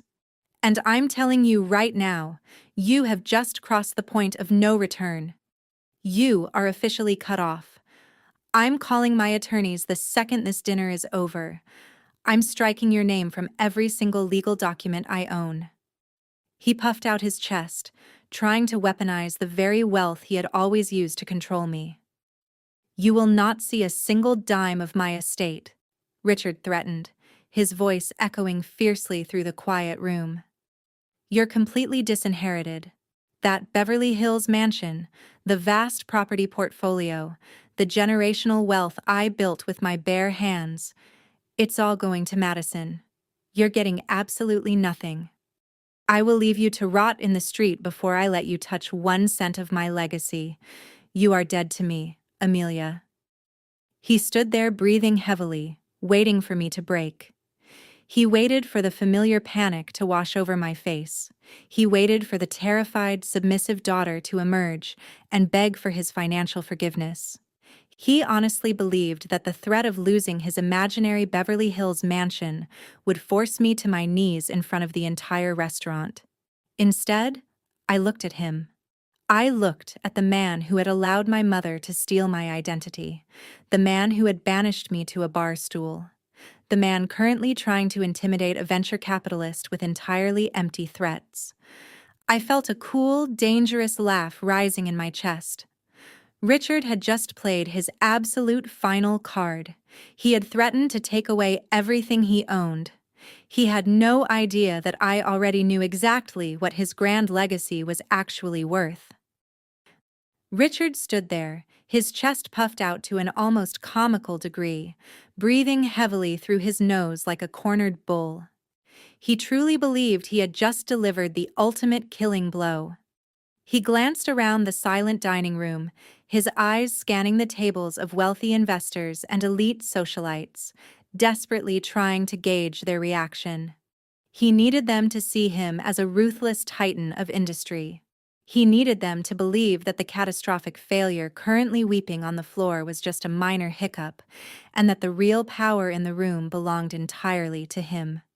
He raised his voice even louder, making sure everyone recording on their smartphones captured every syllable of his grand patriarch performance. "You will be erased from our history," Richard bellowed, his voice echoing off the vaulted ceilings of the restaurant. "Every trust fund, every offshore account, every single piece of real estate tied to our family name is officially off-limits to you. I'm calling my wealth management team first thing Monday morning. I'm instructing them to liquidate your designated shares and transfer every last penny directly into Madison's accounts. You think you're so powerful, sitting in your little venture capital office? You have absolutely no idea what real generational wealth looks like." Patricia stepped up beside him, her posture suddenly rigid and proud. She adjusted her designer necklace, fully buying into the fantasy her husband was spinning. She looked at me with a gaze full of venomous pity. "You brought this on yourself, Amelia," Patricia stated, her voice trembling with manufactured righteousness. "We gave you every opportunity to be part of our elite circle. We offered you the world, and you threw it back in our faces out of pure, bitter jealousy. You're going to spend the rest of your miserable life regretting the moment you tried to humiliate your sister. You're going to watch Madison build an empire from the outside looking in." Madison had stopped screaming at Kendrick long enough to absorb our parents' aggressive defense of her. A sickening, triumphant smirk began creeping back onto her tear-stained face. She wiped a smudge of expensive mascara from her cheek and stood a little taller. She honestly believed they had won, that her father's booming voice and empty threats had somehow neutralized the fact that her fiancé was a fraud facing total financial ruin. The 50 guests in the room remained completely motionless. The camera flashes continued to pop, capturing the bizarre standoff. The tension was so thick it felt like physical pressure against my skin. Everyone was waiting for my reaction. They were waiting for my tough facade to crack under the weight of being publicly disowned from a massive family fortune. I stood perfectly still. I looked at my father's red, furious face. I looked at my mother's arrogant sneer. I looked at my sister's delusional, victorious smirk. And then I looked down at Kendrick, still kneeling on the hardwood floor, clutching his chest and gasping for air like a dying fish. I felt a strange sensation bubbling up in the back of my throat. It wasn't anger. It wasn't sorrow. It wasn't even indignation. It was pure, unadulterated hilarity. A soft chuckle escaped my lips. I tried pressing them together to suppress it, but the sheer, staggering absurdity of the situation was simply too much to contain.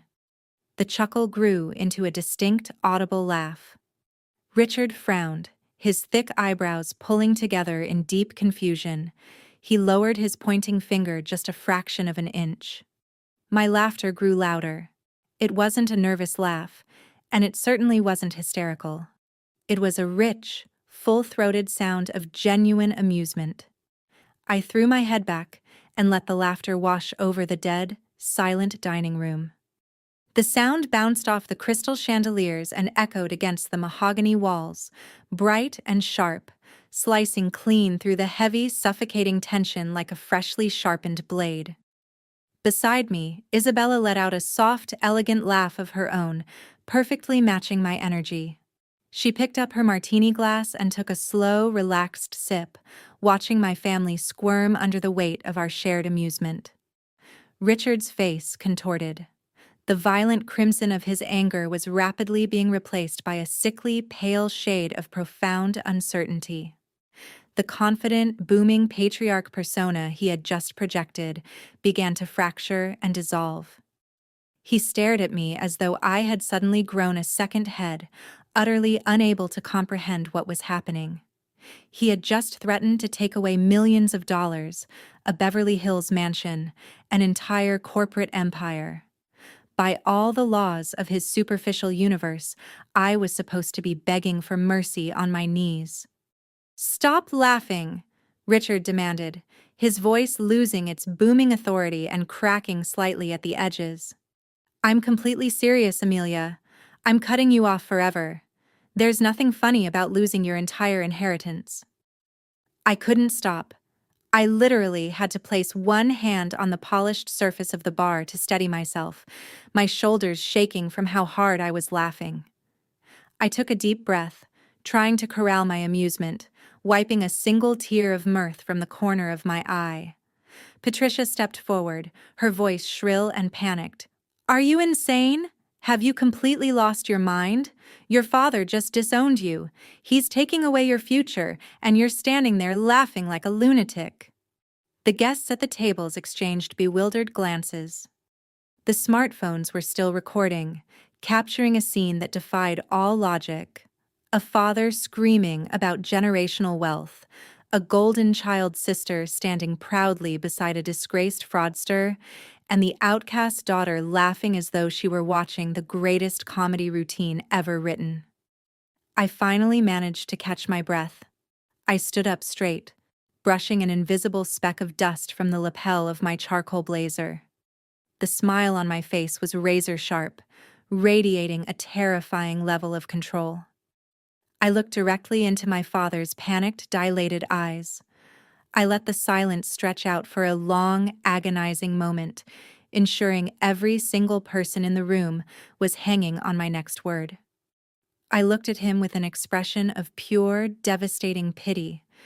He had spent his entire life wielding his finances like a weapon to keep me submissive. He had no idea that the gun he was pointing at me wasn't just empty. It was completely imaginary. "Oh, Richard," I sighed, shaking my head slowly, the condescension in my voice absolute. "You really should have checked your bank statements before deciding to give a speech about generational wealth. Let's talk about this grand, untouchable legacy you think you're taking away from me. Let's talk about exactly what you actually own." I didn't break eye contact with my father as I reached down to the floor beside my bar stool and picked up my structured leather briefcase. The heavy brass clasps clicked loudly in the dead silent room. Richard watched my hands move, his previous bravado suddenly replaced by a creeping, primal panic. He knew exactly what kind of documents a managing partner at a venture capital firm carried. He knew I didn't bluff. I reached inside and pulled out a thick, heavy manila folder. I didn't toss it carelessly. I set it onto the mahogany bar with deliberate, punishing force. The heavy thud resonated across the entire dining room, cutting through the tension like a gunshot. I flipped the thick cover open, exposing the top document for everyone to see. Stamped across the upper right corner in glaring, undeniable red ink was the word "filed," alongside a federal court seal. "You're threatening to cut me out of your will," I said, making absolutely certain my voice carried back to the investors recording the scene at the far tables. "You're threatening to take away the grand family estate and your vast corporate empire. Tell me the truth, Richard. Are you planning to leave me a massive pile of toxic debt? Because according to the federal bankruptcy court, that's absolutely the only thing you have left to your name." The color vanished from Richard's face so fast he looked as though he might physically collapse onto the floor. Patricia gripped the edge of the bar counter, her knuckles turning bone white, her mouth opening and closing in silent, suffocating horror. Madison stared at the folder, eyes wide and unblinking, entirely unable to comprehend the words coming out of my mouth.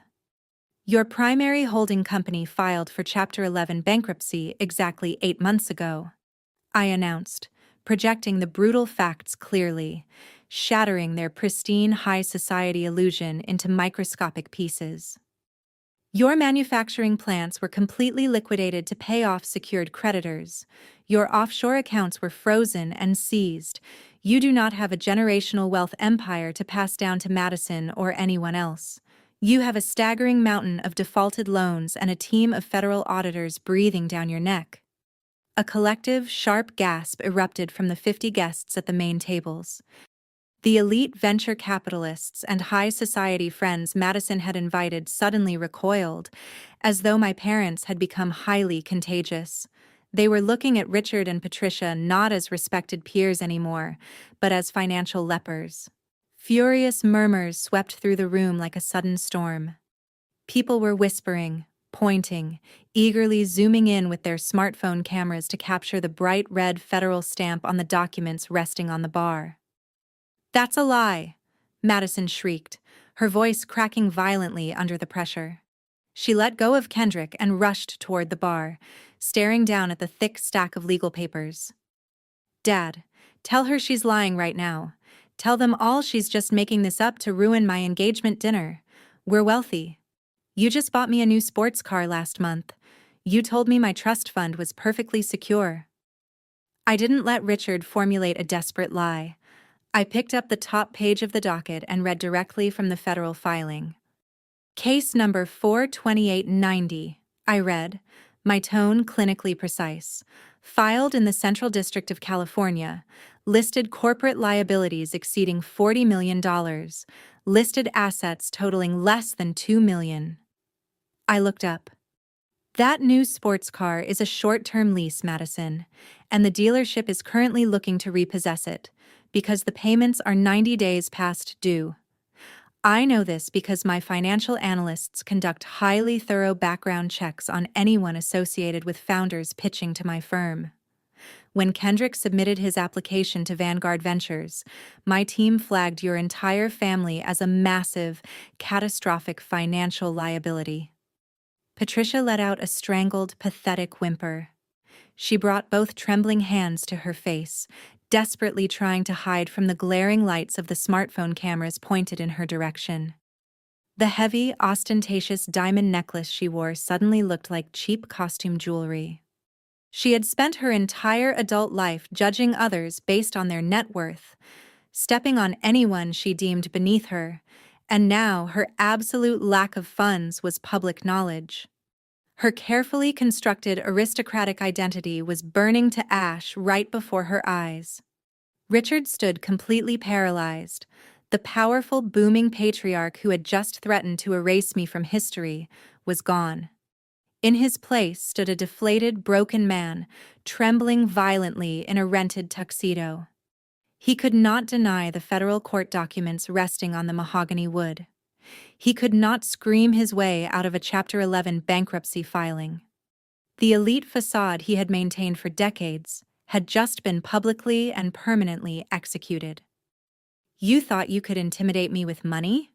I said, my tone laced with absolute, unyielding disgust.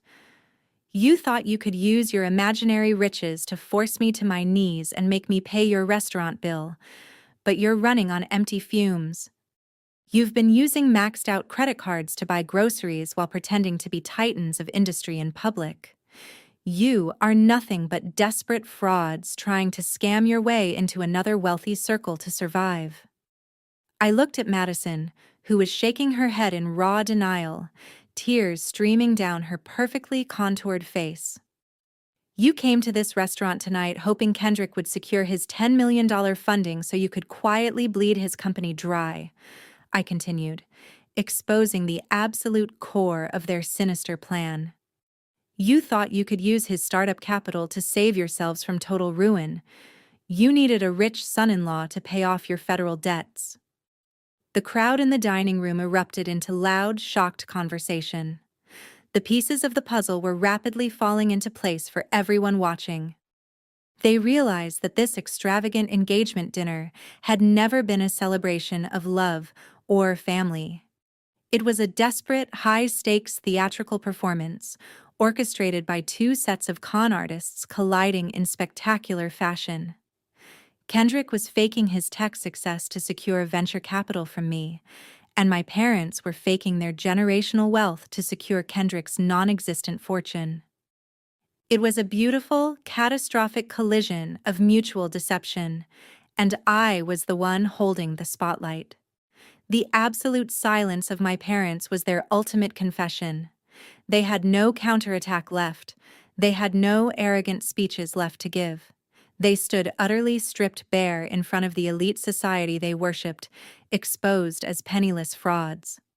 Richard stood there, his chest heaving irregularly, desperately trying to salvage a single scrap of his shattered dignity. He pointed a trembling finger at me, his eyes darting frantically around the silent restaurant. "The corporate restructuring means absolutely nothing," he stammered, his voice lacking all its previous thunder. "We still hold the Beverly Hills estate. That property alone has been the crown jewel of our family portfolio for decades. It's completely insulated from the business bankruptcy. You will never set foot on those grounds again, Amelia.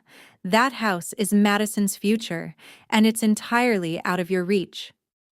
I looked at him with a mixture of profound pity and absolute disgust. He was clinging to a phantom fortress, entirely unaware that its walls had already crumbled to dust around him. "The Beverly Hills mansion," I repeated slowly, letting the words roll off my tongue with deliberate mockery. I reached back into the heavy manila folder resting on the mahogany bar.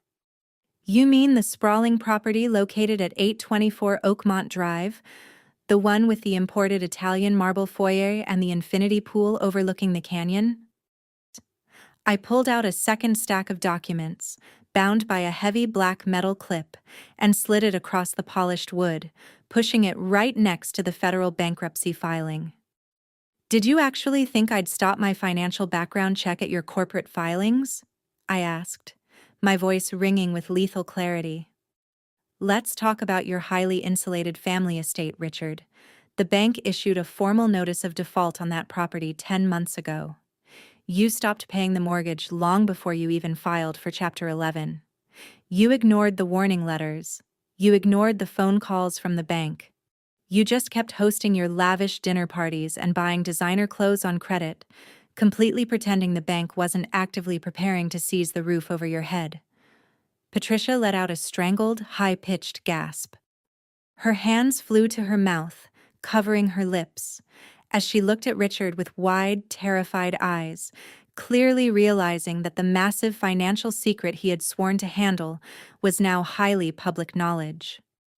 Madison shook her head frantically, refusing to look down at the heavy stack of documents on the bar, entirely paralyzed by the destruction of her pristine reality. "The bank officially foreclosed on the estate 4 months ago," I stated, delivering the brutal facts with the precision of a surgeon holding a scalpel. "By all legal rights, the county sheriff should have arrived at your front door, changed every lock, and thrown your designer luggage out onto the street 90 days ago. You should be living out of a cheap motel right now." I leaned forward, resting my hands flat on the cool mahogany bar, closing the physical distance between myself and my father. His eyes were wide with a terror so raw and unfiltered it was almost difficult to witness. "Do you want to know why you're still sleeping in that house, Richard?" I asked, my voice dropping into a dangerous, intimate register that commanded the attention of everyone in the room. Do you want to know why the eviction notice never arrived at your front door? He couldn't speak. He just stared at me, his face slick with cold sweat, his mouth opening and closing wordlessly. Because my venture capital firm operates a secondary asset management company that specializes in purchasing distressed luxury debt, I revealed. The absolute truth hit the room like a physical shockwave. When the bank auctioned off your defaulted mortgage, my firm bought it for pennies on the dollar. I own the debt. I own the deed. I own the absolute legal right to evict you at any given second. The only reason you are not completely homeless right now is because I placed a temporary administrative hold on the eviction process. You are living in a house that currently belongs to the very daughter you just tried to disown. The silence that followed was absolute and suffocating. The sheer, overwhelming scale of my financial dominance had entirely paralyzed them. Richard's jaw went slack in complete disbelief. Patricia was openly weeping now, heavy tears completely ruining her expensive, carefully applied makeup. They had tried to banish me from their elite world, completely unaware that I was the one holding the legal deed to their entire existence. I stood up straight, shifting my gaze from my broken parents to the man struggling on the floor. Kendrick had managed to push himself up onto one knee. He was breathing heavily, his custom Tom Ford suit hopelessly wrinkled and disheveled. He looked at my parents, then at the foreclosure documents resting on the bar counter. "This entire engagement is a masterpiece of mutual deception," I announced, projecting my voice so every single guest and investor could hear the final, devastating verdict. "Look at this beautiful, pathetic stage play you have all put on tonight. My parents are drowning in massive federal debt, using maxed-out credit cards and the fragile illusion of a Beverly Hills mansion to trap a wealthy tech founder. They desperately needed Kendrick's imaginary Silicon Valley millions to save them from total financial ruin." I pointed directly at Kendrick, who was now staring at Richard with a look of dawning, visceral horror. "And Kendrick," I continued, pacing my words perfectly, "is a desperate fraud burning through stolen investor capital, faking a billionaire lifestyle to trap a high society family. He desperately needed the illusion of your generational wealth to act as a financial safety net when his startup inevitably crashed and burned. You are two sets of desperate, broke con artists, actively trying to scam each other out of money that simply does not exist. It is an absolutely perfect tragedy." The wealthy investors at the back tables erupted into furious whispers. The elite guests Madison had invited to witness her grand triumph were now staring at her with pure, unfiltered disgust. The entire room had finally understood the spectacular, hollow scam playing out before them. Kendrick slowly dragged himself up from the floor. He ignored my presence entirely. He turned his head with a slow, mechanical stiffness, his dark eyes locking onto Richard and Patricia. The arrogant, charming tech bro persona had been completely vaporized. In its place was a look of pure, unadulterated hatred. His jaw clenched so tightly the muscles fluttered visibly under his skin. He realized, in that exact moment, that there was absolutely no safety net. There was no family trust fund waiting to bail out his failing company. He was not marrying into a powerful dynasty that could secure his future and pay off his furious angel investors. He was tying himself to a massive anchor made of federal debt, unpaid mortgages, and impending homelessness. He slowly turned his head to look at Madison, the woman he had just paraded around the room as his ultimate golden trophy, and his eyes filled with a terrifying, venomous rage. Kendrick stared at the federal bankruptcy documents resting on the mahogany bar. For a few agonizing seconds, his brain seemed entirely incapable of processing the catastrophic reality unfolding in front of him. Then, a violent tremor racked his entire body. The perfectly manicured tech founder persona shattered completely, replaced by the raw, unhinged panic of a cornered animal. He turned away from the bar and locked his eyes onto my father. His dark eyes were wide, bloodshot, and filled with an explosive, venomous hatred. He took a heavy, aggressive step toward Richard, his fists clenched so tightly at his sides that his knuckles looked like polished marble. "You lied to me," Kendrick growled. His voice began as a low, dangerous rumble before rapidly escalating into a deafening roar. "You absolutely lied to my face, Richard." Richard backed up instinctively, the older man's spine hitting the hard wooden edge of a nearby dining chair. There was nowhere left for him to retreat. Patricia shrank behind her husband, her hands covering her mouth to stifle her own pathetic sobbing. "You sat in my corporate office and promised me a bridge loan," Kendrick shouted, stepping fully into Richard's personal space. He didn't care that 50 wealthy investors were actively recording every second of this meltdown. He was completely untethered now.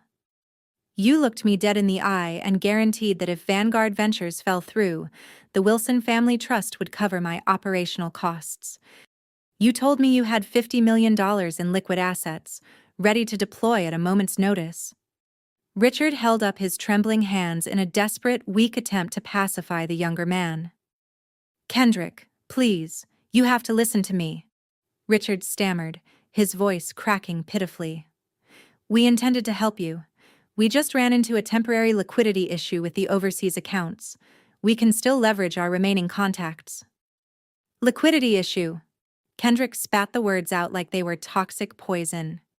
He let out a harsh, barking laugh that held absolutely no humor. "You are broke, Richard. You're a bankrupt, pathetic old man who can't even afford the mortgage on his own house. You're living on borrowed time and stolen credit. You are nothing but cheap, low-level scammers playing dress-up in rented tuxedos." Madison threw herself forward. She couldn't accept that her golden ticket was evaporating in front of her eyes.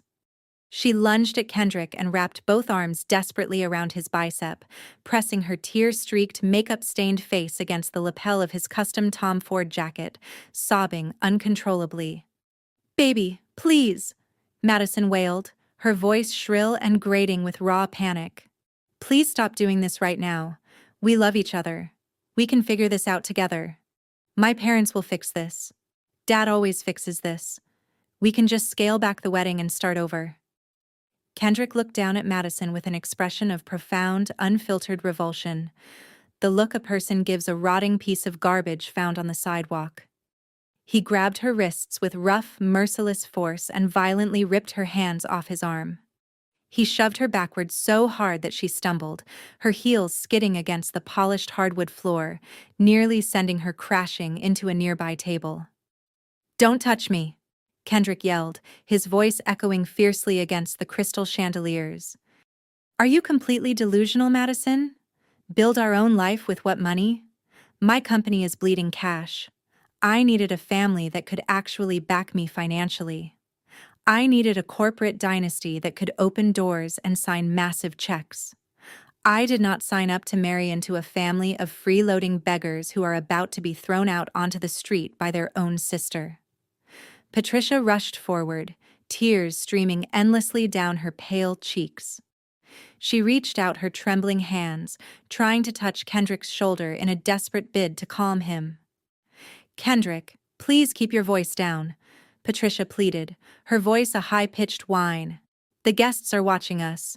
We can go to a private room right now. We can call our lawyers and arrange a restructuring plan. We still have powerful connections in this city." Kendrick violently swatted Patricia's hand away before she could even make contact. The sharp slapping sound of his hand hitting hers echoed loudly through the silent restaurant. Patricia gasped in shock, clutching her wrist against her chest, staring at him as though he were a monster. "Keep my voice down?" Kendrick roared, pacing back and forth like a caged predator. "You want me to worry about the guests? Half the people in this room are my investors, Patricia. They just heard your daughter announce that I'm a fraud, and they just found out that my future in-laws are currently facing federal bankruptcy and eviction.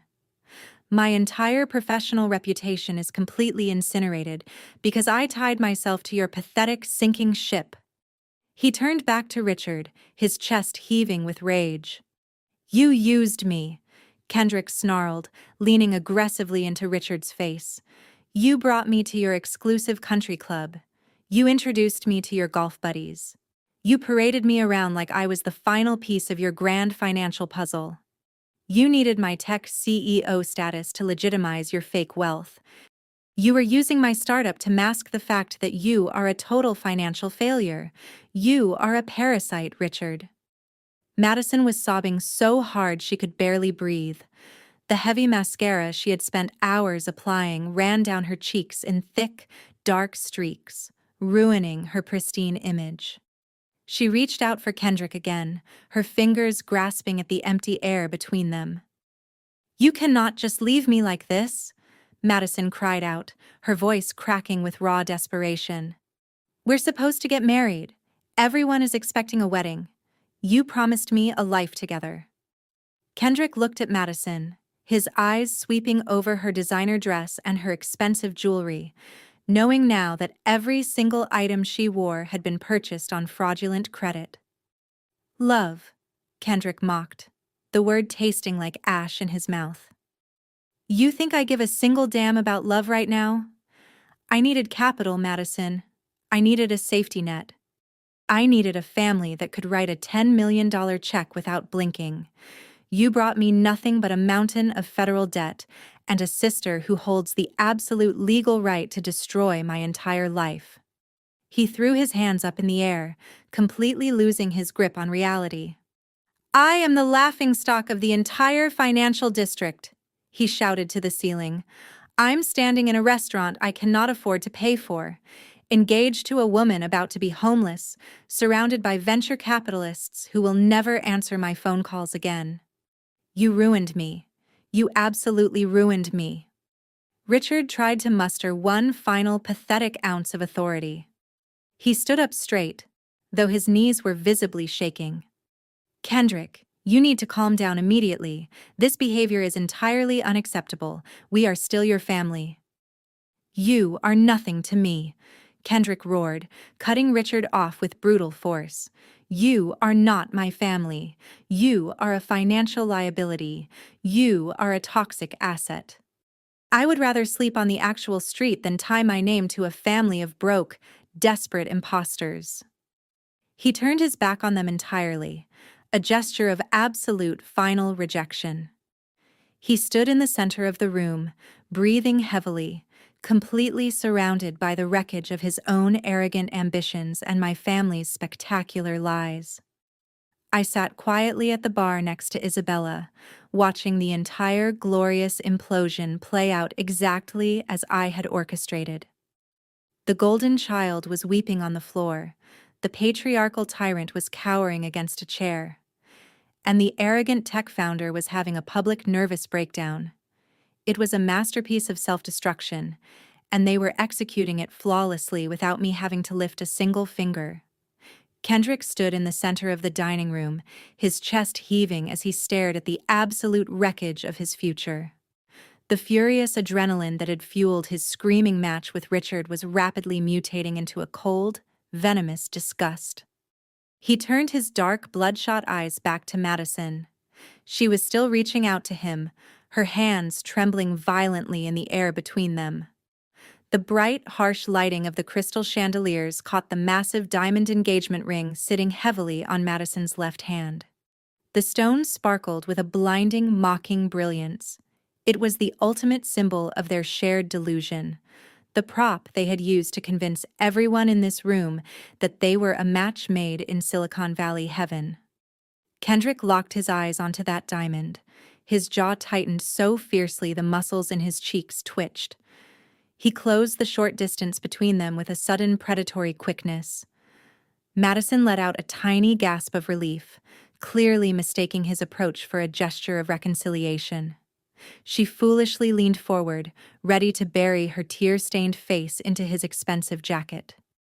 Instead of embracing her, Kendrick reached out and grabbed her left wrist. His grip was brutal and entirely devoid of affection. Madison let out a sharp cry of pain, her eyes widening in pure shock. Patricia shrieked from the sidelines, begging him to let her daughter go. But Richard remained completely paralyzed, absolutely powerless to intervene in the execution happening right in front of him. Kendrick did not loosen his grip. With his free hand, he grabbed the massive diamond ring. He pulled it viciously, sliding the heavy metal over her knuckle with harsh, unyielding force.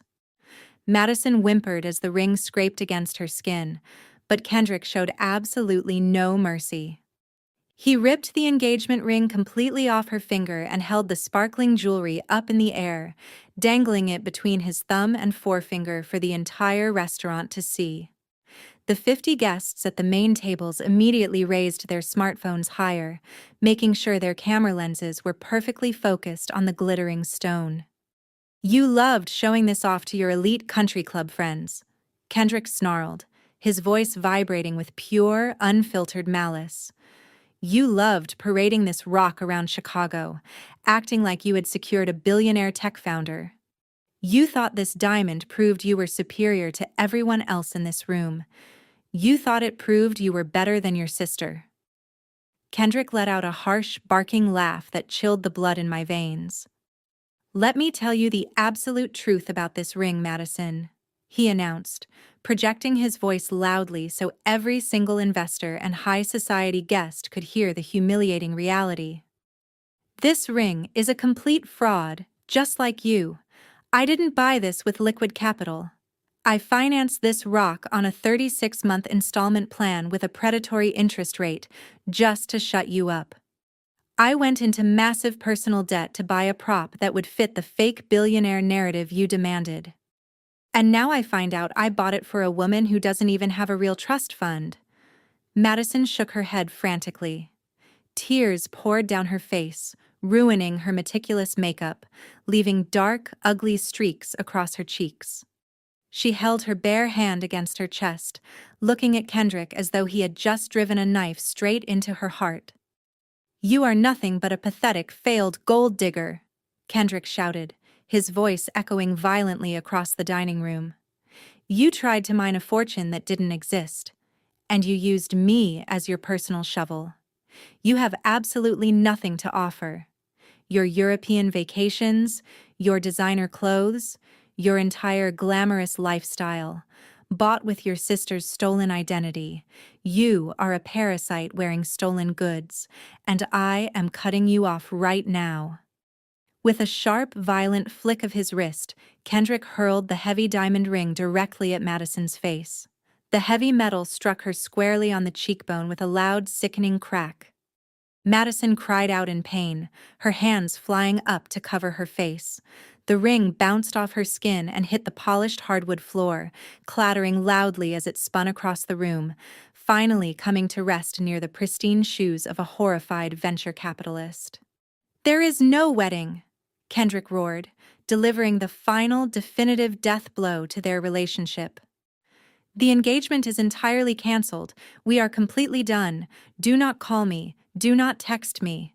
If you or your broke, fraudulent parents ever try to contact me again, I will file a restraining order so fast it will make your head spin." The brutal finality of his words broke the very last thread holding Madison together. Her knees buckled violently beneath her. She collapsed completely, hitting the hardwood floor in a heap of expensive, ruined fabric. She curled into a tight ball, pressing her face against the cold wood, and let out a guttural, agonizing wail. It was the sound of a spoiled, entitled golden child experiencing true, irreversible destruction for the very first time in her life. Patricia dropped to her knees beside her weeping daughter. She threw her arms around Madison, sobbing just as hysterically, her own high society facade completely vaporized. They knelt together on the floor of the upscale restaurant, two miserable women crying over a shattered illusion of wealth. Richard stood directly above them, his shoulders slumped, his eyes vacant and dead. The powerful patriarch had been reduced to a pathetic bystander watching his family burn to ash. The guests were absolutely ruthless. Nobody stepped forward to offer a napkin or a hand of support. The elite crowd simply stood in a wide circle around the sobbing women, their smartphones recording every single second of the spectacular meltdown. The camera flashes fired like strobe lights, capturing the ruined makeup, the torn dignity, the sheer pathetic desperation of the Wilson family. The perfect family image had officially exploded, and the digital footprint of their catastrophic failure was already being uploaded to the internet in real time. I sat at the bar, watching the chaotic scene unfold with absolute freezing calm. I did not feel a single ounce of pity. I did not feel the urge to intervene. They had built their entire existence on lies, theft, and extreme cruelty, and now gravity had simply returned to collect its debt. Isabella rested her hand gently over mine on the mahogany counter. She took a slow sip of her martini, her emerald eyes watching the glorious, catastrophic implosion of the people who had tried to bury me. The execution was flawless. Kendrick turned his back on the weeping women and stormed toward the exit. He adjusted his ruined jacket, trying to salvage a microscopic shred of dignity, marching past the staring investors, desperate to escape the suffocating humiliation, to run out into the cold night air and disappear from the catastrophic wreckage of his own making. But he didn't make it to the polished glass doors. A tall, impeccably dressed restaurant manager, flanked by two massive security guards, stepped directly into his path. The manager held the black leather folio containing the $2,800 bill. Kendrick tried to push past them, barking an aggressive order to move out of his way. The security guards did not flinch. They simply crossed their thick arms, forming an impenetrable human wall that blocked the only exit. The manager extended the folio toward Kendrick. His voice was polite, incredibly firm, and laced with absolute steel. He informed Kendrick that the restaurant required immediate payment before any host or guest of honor vacated the premises. Kendrick snatched his heavy platinum card off the bar counter where he had thrown it earlier and shoved it into the manager's mobile payment terminal with violent, aggressive force. He glared at the manager, his chest heaving, waiting for the transaction to clear so he could finally escape this nightmare. The digital machine processed for a tense, silent moment. Then a sharp, angry beep echoed through the quiet room. The screen flashed bright red. Declined. Kendrick's face contorted in disbelief. He ripped the metal card out and jammed it back into the reader, pressing the buttons with shaking fingers, muttering under his breath. The machine processed again. Another sharp beep rang out. Declined. He began cursing loudly, ripping his leather wallet from his inner pocket. He pulled out a gold corporate card and handed it to the manager. The manager swiped it. Declined. Kendrick stared at the glowing red screen of the terminal as though it were a physical impossibility. He started screaming at the manager, blaming the machine, blaming the restaurant's network, frantically claiming he had millions in liquid capital sitting in his accounts. From my seat at the bar, I projected my voice effortlessly over his pathetic commotion. "Your machine is working perfectly fine," I announced, ensuring my voice carried to the wealthy guests recording the scene. "The issue isn't the network. The issue is that exactly 20 minutes ago, I authorized my compliance team to initiate an emergency freeze on all accounts associated with NovaPay, pending a comprehensive federal fraud audit by Vanguard Ventures. Every single line of corporate credit and linked personal account attached to your name is officially locked." Kendrick snapped his head toward me, his eyes wide with absolute terror. "You're completely cut off from your stolen funds, Kendrick," I stated, a cold, unforgiving smile spreading across my face. "You do not have a single working piece of plastic to your name. You can't even afford a taxi ride home?" Kendrick dropped his wallet onto the floor in pure, paralyzing defeat. The heavy silence of the room swallowed his arrogant pride entirely. The manager immediately pivoted his attention away from the ruined tech founder, turning his sharp gaze directly to Richard and Patricia. As the official hosts of this lavish engagement dinner, the immense financial burden legally fell onto their shoulders. "Sir, madam," the manager said, stepping toward my parents, "the balance of $2,800 remains outstanding. We require an alternative method of payment immediately." Richard scrambled like a cornered rat, his hands shaking violently as he pulled out his own leather wallet. Patricia dug frantically through her designer knockoff purse, her breath hitching in raw, unfiltered panic. The high society mask was entirely gone now, replaced by the terrified franticness of two con artists caught red-handed. They produced a handful of credit cards, tossing them onto the silver tray the manager presented. The manager picked up the first card and ran it through the terminal. Declined. He picked up the second card. Declined. A third card followed, then a fourth. Every single piece of plastic they owned flashed the exact same bright red error message. Their credit limits were completely exhausted. The federal bankruptcy had swallowed their real assets, and their secret fraudulent identity theft reserves were entirely drained. They were running on absolute fumes, and the engine had just violently stalled. The illusion was dead, and the bill remained unpaid. The wealthy guests at the main tables began to whisper and point. The elite investors Kendrick had brought were watching my parents fail to produce even a fraction of the bill they had just racked up.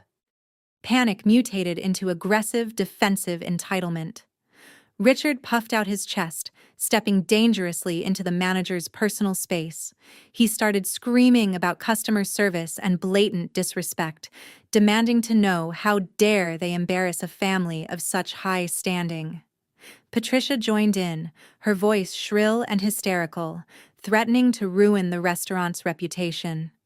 She pointed her shaking finger at the security guards, claiming they were elite patrons who would ensure this establishment went completely out of business by tomorrow morning. "Do you know who we are?" Richard bellowed, spit flying from his lips. "We demand to speak to the owner of this establishment immediately. I will have your job for this insolence. I will file a massive lawsuit for public defamation. Bring me the owner right now." They created an ugly, chaotic, and desperately pathetic scene in the middle of the high society dining room, trying to scream their way out of a debt they could not pay. Isabella placed her martini glass onto the cardboard coaster with a definitive, sharp click. She stood up from her bar stool, her emerald gown catching the light of the chandeliers, making her look like a force of absolute nature. She moved with the predatory, effortless grace of royalty, walking right into the center of the screaming match, stepping directly between the flustered manager and my red-faced, shouting parents. She looked at Richard and Patricia with an expression of absolute, freezing disdain. She did not yell. She did not raise her voice. She delivered her final sentence with an earth-shattering authority that silenced the entire room in a fraction of a second. "Do not raise your voice in my family's restaurant." Richard froze mid-sentence. His mouth hung open, but the aggressive threats died instantly in his throat. Patricia took a staggering step backward, her eyes darting between my perfectly composed girlfriend and the towering security guards flanking her. Isabella stepped fully into the light of the grand chandelier, projecting an aura of absolute, undisputed power. "You demanded to speak to the owner," Isabella stated, her voice echoing with crystalline clarity. "You're speaking to her. Elora is the flagship dining establishment of my family's international hospitality group. We own this building. We own the property it sits on, and we do not tolerate petty scam artists screaming at our staff when their fraudulent credit cards inevitably decline." The entire dining room collectively gasped. The 50 elite guests who had been actively recording Kendrick's downfall and my parents' financial ruin eagerly pivoted their smartphone cameras toward Isabella. They recognized her name. They recognized the generational wealth and true power she represented. Isabella turned her sharp gaze to the restaurant manager. Her instructions were delivered with chilling efficiency. "Lock the main doors," Isabella ordered. "Do not let anyone from this host family leave the premises. If they cannot produce $2,800 in verifiable funds within the next 5 minutes, call the Chicago Police Department. I want them arrested and formally charged with theft of services and defrauding a commercial establishment. Yes, madam, the manager replied immediately. He signaled to the security guards, who instantly shifted their stance, forming an impenetrable human barricade across the exit. The reality of the situation hit my parents with the force of a swinging anvil. There was no escaping this. They could not bluff their way out of a police escort. They could not scream at the authorities the way they screamed at the waitstaff. If the police arrived, their federal bankruptcy status, their maxed-out credit cards, and their history of identity theft would all be pulled directly into a criminal investigation. They were staring down the barrel of actual jail time. Richard's face drained of its angry crimson, turning a sickening translucent gray, his broad shoulders collapsing inward. The imposing patriarch who had spent the entire evening threatening to disinherit me was completely gone. In his place stood a terrified, trembling old man who realized he was entirely out of options. Patricia began to hyperventilate, her chest heaving wildly under her cheap designer knockoff dress. She looked around the room, making eye contact with the wealthy friends and country club associates she had invited to witness her daughter's grand engagement. Instead of sympathy, she saw only disgust and morbid fascination. They were watching her drown, and absolutely no one was throwing a life preserver. Madison, still crumpled on the hardwood floor where Kendrick had left her, let out a high-pitched wail. She scrambled up onto her knees, her expensive gown dragging across the spilled water and discarded napkins. The realization that she was about to be handcuffed and dragged out of her own engagement party in front of Chicago's elite society utterly broke her. They had absolutely nowhere left to turn. Their rich son-in-law was a fraud. Their credit was destroyed. Their social standing was incinerated. They had exactly one lifeline remaining in the entire world. Slowly, simultaneously, all three of them turned their heads to look at me. I remained standing near the mahogany bar, my posture relaxed, my expression completely unreadable. I watched the profound, humiliating shift in their demeanor. The sheer desperation radiating from them was palpable. Richard took a shaky, hesitant step in my direction, his hands clasped together in front of his chest. "Amelia," he rasped, his voice cracking pitifully. "Amelia, please." He did not order me. He did not threaten me. He begged. Patricia didn't even try to maintain her dignity. She practically crawled across the polished floor, closing the distance between the main dining area and the bar, dropping heavily onto both knees right at my feet. The loud thud of her kneecaps hitting the hardwood echoed through the silent room. She reached out with trembling, sweaty hands and frantically grabbed the hem of my charcoal blazer. "Please, Amelia," Patricia sobbed, her face completely distorted by raw terror and ruin. "You cannot let them arrest us. You cannot let them take your father and me to jail over a restaurant bill. You have the money. You have millions of dollars. $2,800 is absolute pocket change for a woman in your position. I'm begging you. Save us." Madison crawled over and joined her mother on the floor. The golden child, the sister who, just 30 minutes earlier, had laughed into a microphone and told me I was an unwanted failure, was now kneeling at my feet, her face stained with black mascara and tears. "Amelia, please help us," Madison wailed, clinging to my pant leg like a desperate child. "Kendrick ruined everything. He lied to us. We have absolutely nothing left. If the police come, it'll be on the news. My life will be completely over. You're my big sister. You have to protect me." Richard dropped to his knees right beside them. The three people who had spent my entire life making me feel small, worthless, and inadequate were now literally groveling on the floor of a restaurant, looking up at me as though I were a god who held their salvation in my hands. "We are your family," Richard pleaded, tears welling up in his desperate eyes. We share the same blood, Amelia. You cannot turn your back on your own flesh and blood. Whatever mistakes we made in the past, whatever harsh words were spoken tonight, you have to find it in your heart to forgive us. Family protects family. You are the only one who can fix this. We need you. I looked down at the pathetic, weeping pile of people at my feet. The contrast between their current state and their earlier arrogance was staggering. They were crying about blood. They were crying about family. They were using the exact same manipulative language they had always used to guilt me into submission, hoping that the ghost of the scared, desperate girl they used to control would somehow resurface and bail them out one last time.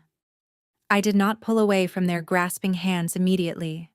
I stood perfectly still, letting the cameras of 50 wealthy guests record the definitive, absolute submission of the Wilson family. I let the silence hang over them, forcing them to feel the agonizing weight of their humiliation. They were begging for a handout from the very woman they had tried to bury alive. The execution was complete. The stage was set for the final verdict. I looked down at my mother's grasping fingers, then back up to Isabella, who gave me a single, confirming nod. It was time to deliver the final blow. I looked down at the hands frantically gripping my clothes. Patricia's manicured fingers were digging into the charcoal fabric of my blazer. Madison was clutching my pant leg as if her entire life depended on my mercy. Richard was kneeling with his hands clasped together in a pathetic prayer. These were the same people who had confidently banished me to a bar stool less than 2 hours earlier. These were the people who had spent my entire childhood making me feel invisible, and my entire adulthood trying to make me feel worthless. I did not feel a single ounce of pity. My heart was completely steady. I reached down and firmly grasped Patricia's wrist, prying her fingers off my blazer, peeling her hand away with slow, mechanical precision. She let out a fresh sob, reaching for me again, but I took a deliberate step backward, forcing her hand to drop to the hardwood floor. I looked down at Madison and gently kicked my foot back, dislodging her desperate grip from my ankle. She crumpled forward, burying her face in her hands. "You want to talk about blood?" I said, my voice cutting through the sound of their weeping. I projected my words clearly, making certain every wealthy investor and socialite in the room recorded my final verdict. You want to invoke the concept of family now that you're staring down a police escort and federal fraud charges? I looked directly at Richard. His eyes were wide with pure terror. You use the word family as a weapon, Richard, I continued, my tone devoid of any warmth.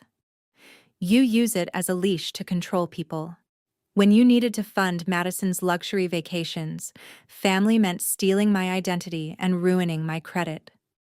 When you needed a scapegoat for your own insecurities, family meant mocking my career and isolating me from your perfect upper-class image. You only remember we share the same blood when you need someone to absorb the consequences of your catastrophic failures.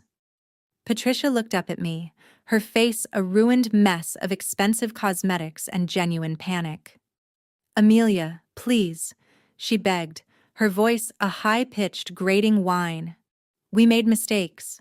We were wrong. We are so incredibly sorry. Just pay the restaurant. We'll do whatever you want. We'll make it up to you." I shook my head slowly, looking down at the woman who had birthed me but had never truly been a mother to me. "You're not sorry for what you did, Patricia," I stated with absolute clarity. "You're only sorry that you finally got caught. You're sorry your elite friends are watching you grovel on the floor. You're sorry you can't manipulate your way out of a criminal charge. If Kendrick's credit card had cleared tonight, you would have spent the rest of the evening laughing at me from your reserved table. You would have gone home to the Beverly Hills mansion you don't even own, completely satisfied that you'd put the family failure back in her place." I turned my gaze to Madison. The golden child was shivering violently on the floor, surrounded by the wreckage of her fake engagement and her shattered superiority complex.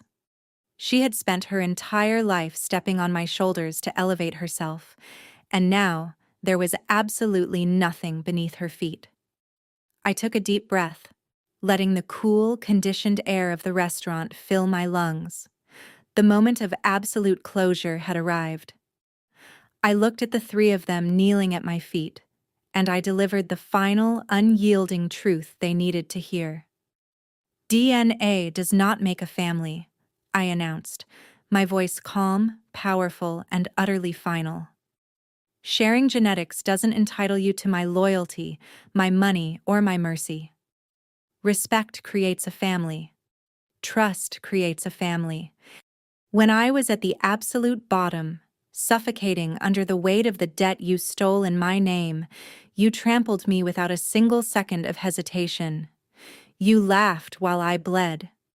Now that I'm at the very top, holding the keys to an empire you could only dream of, you do not have the right to reach for me.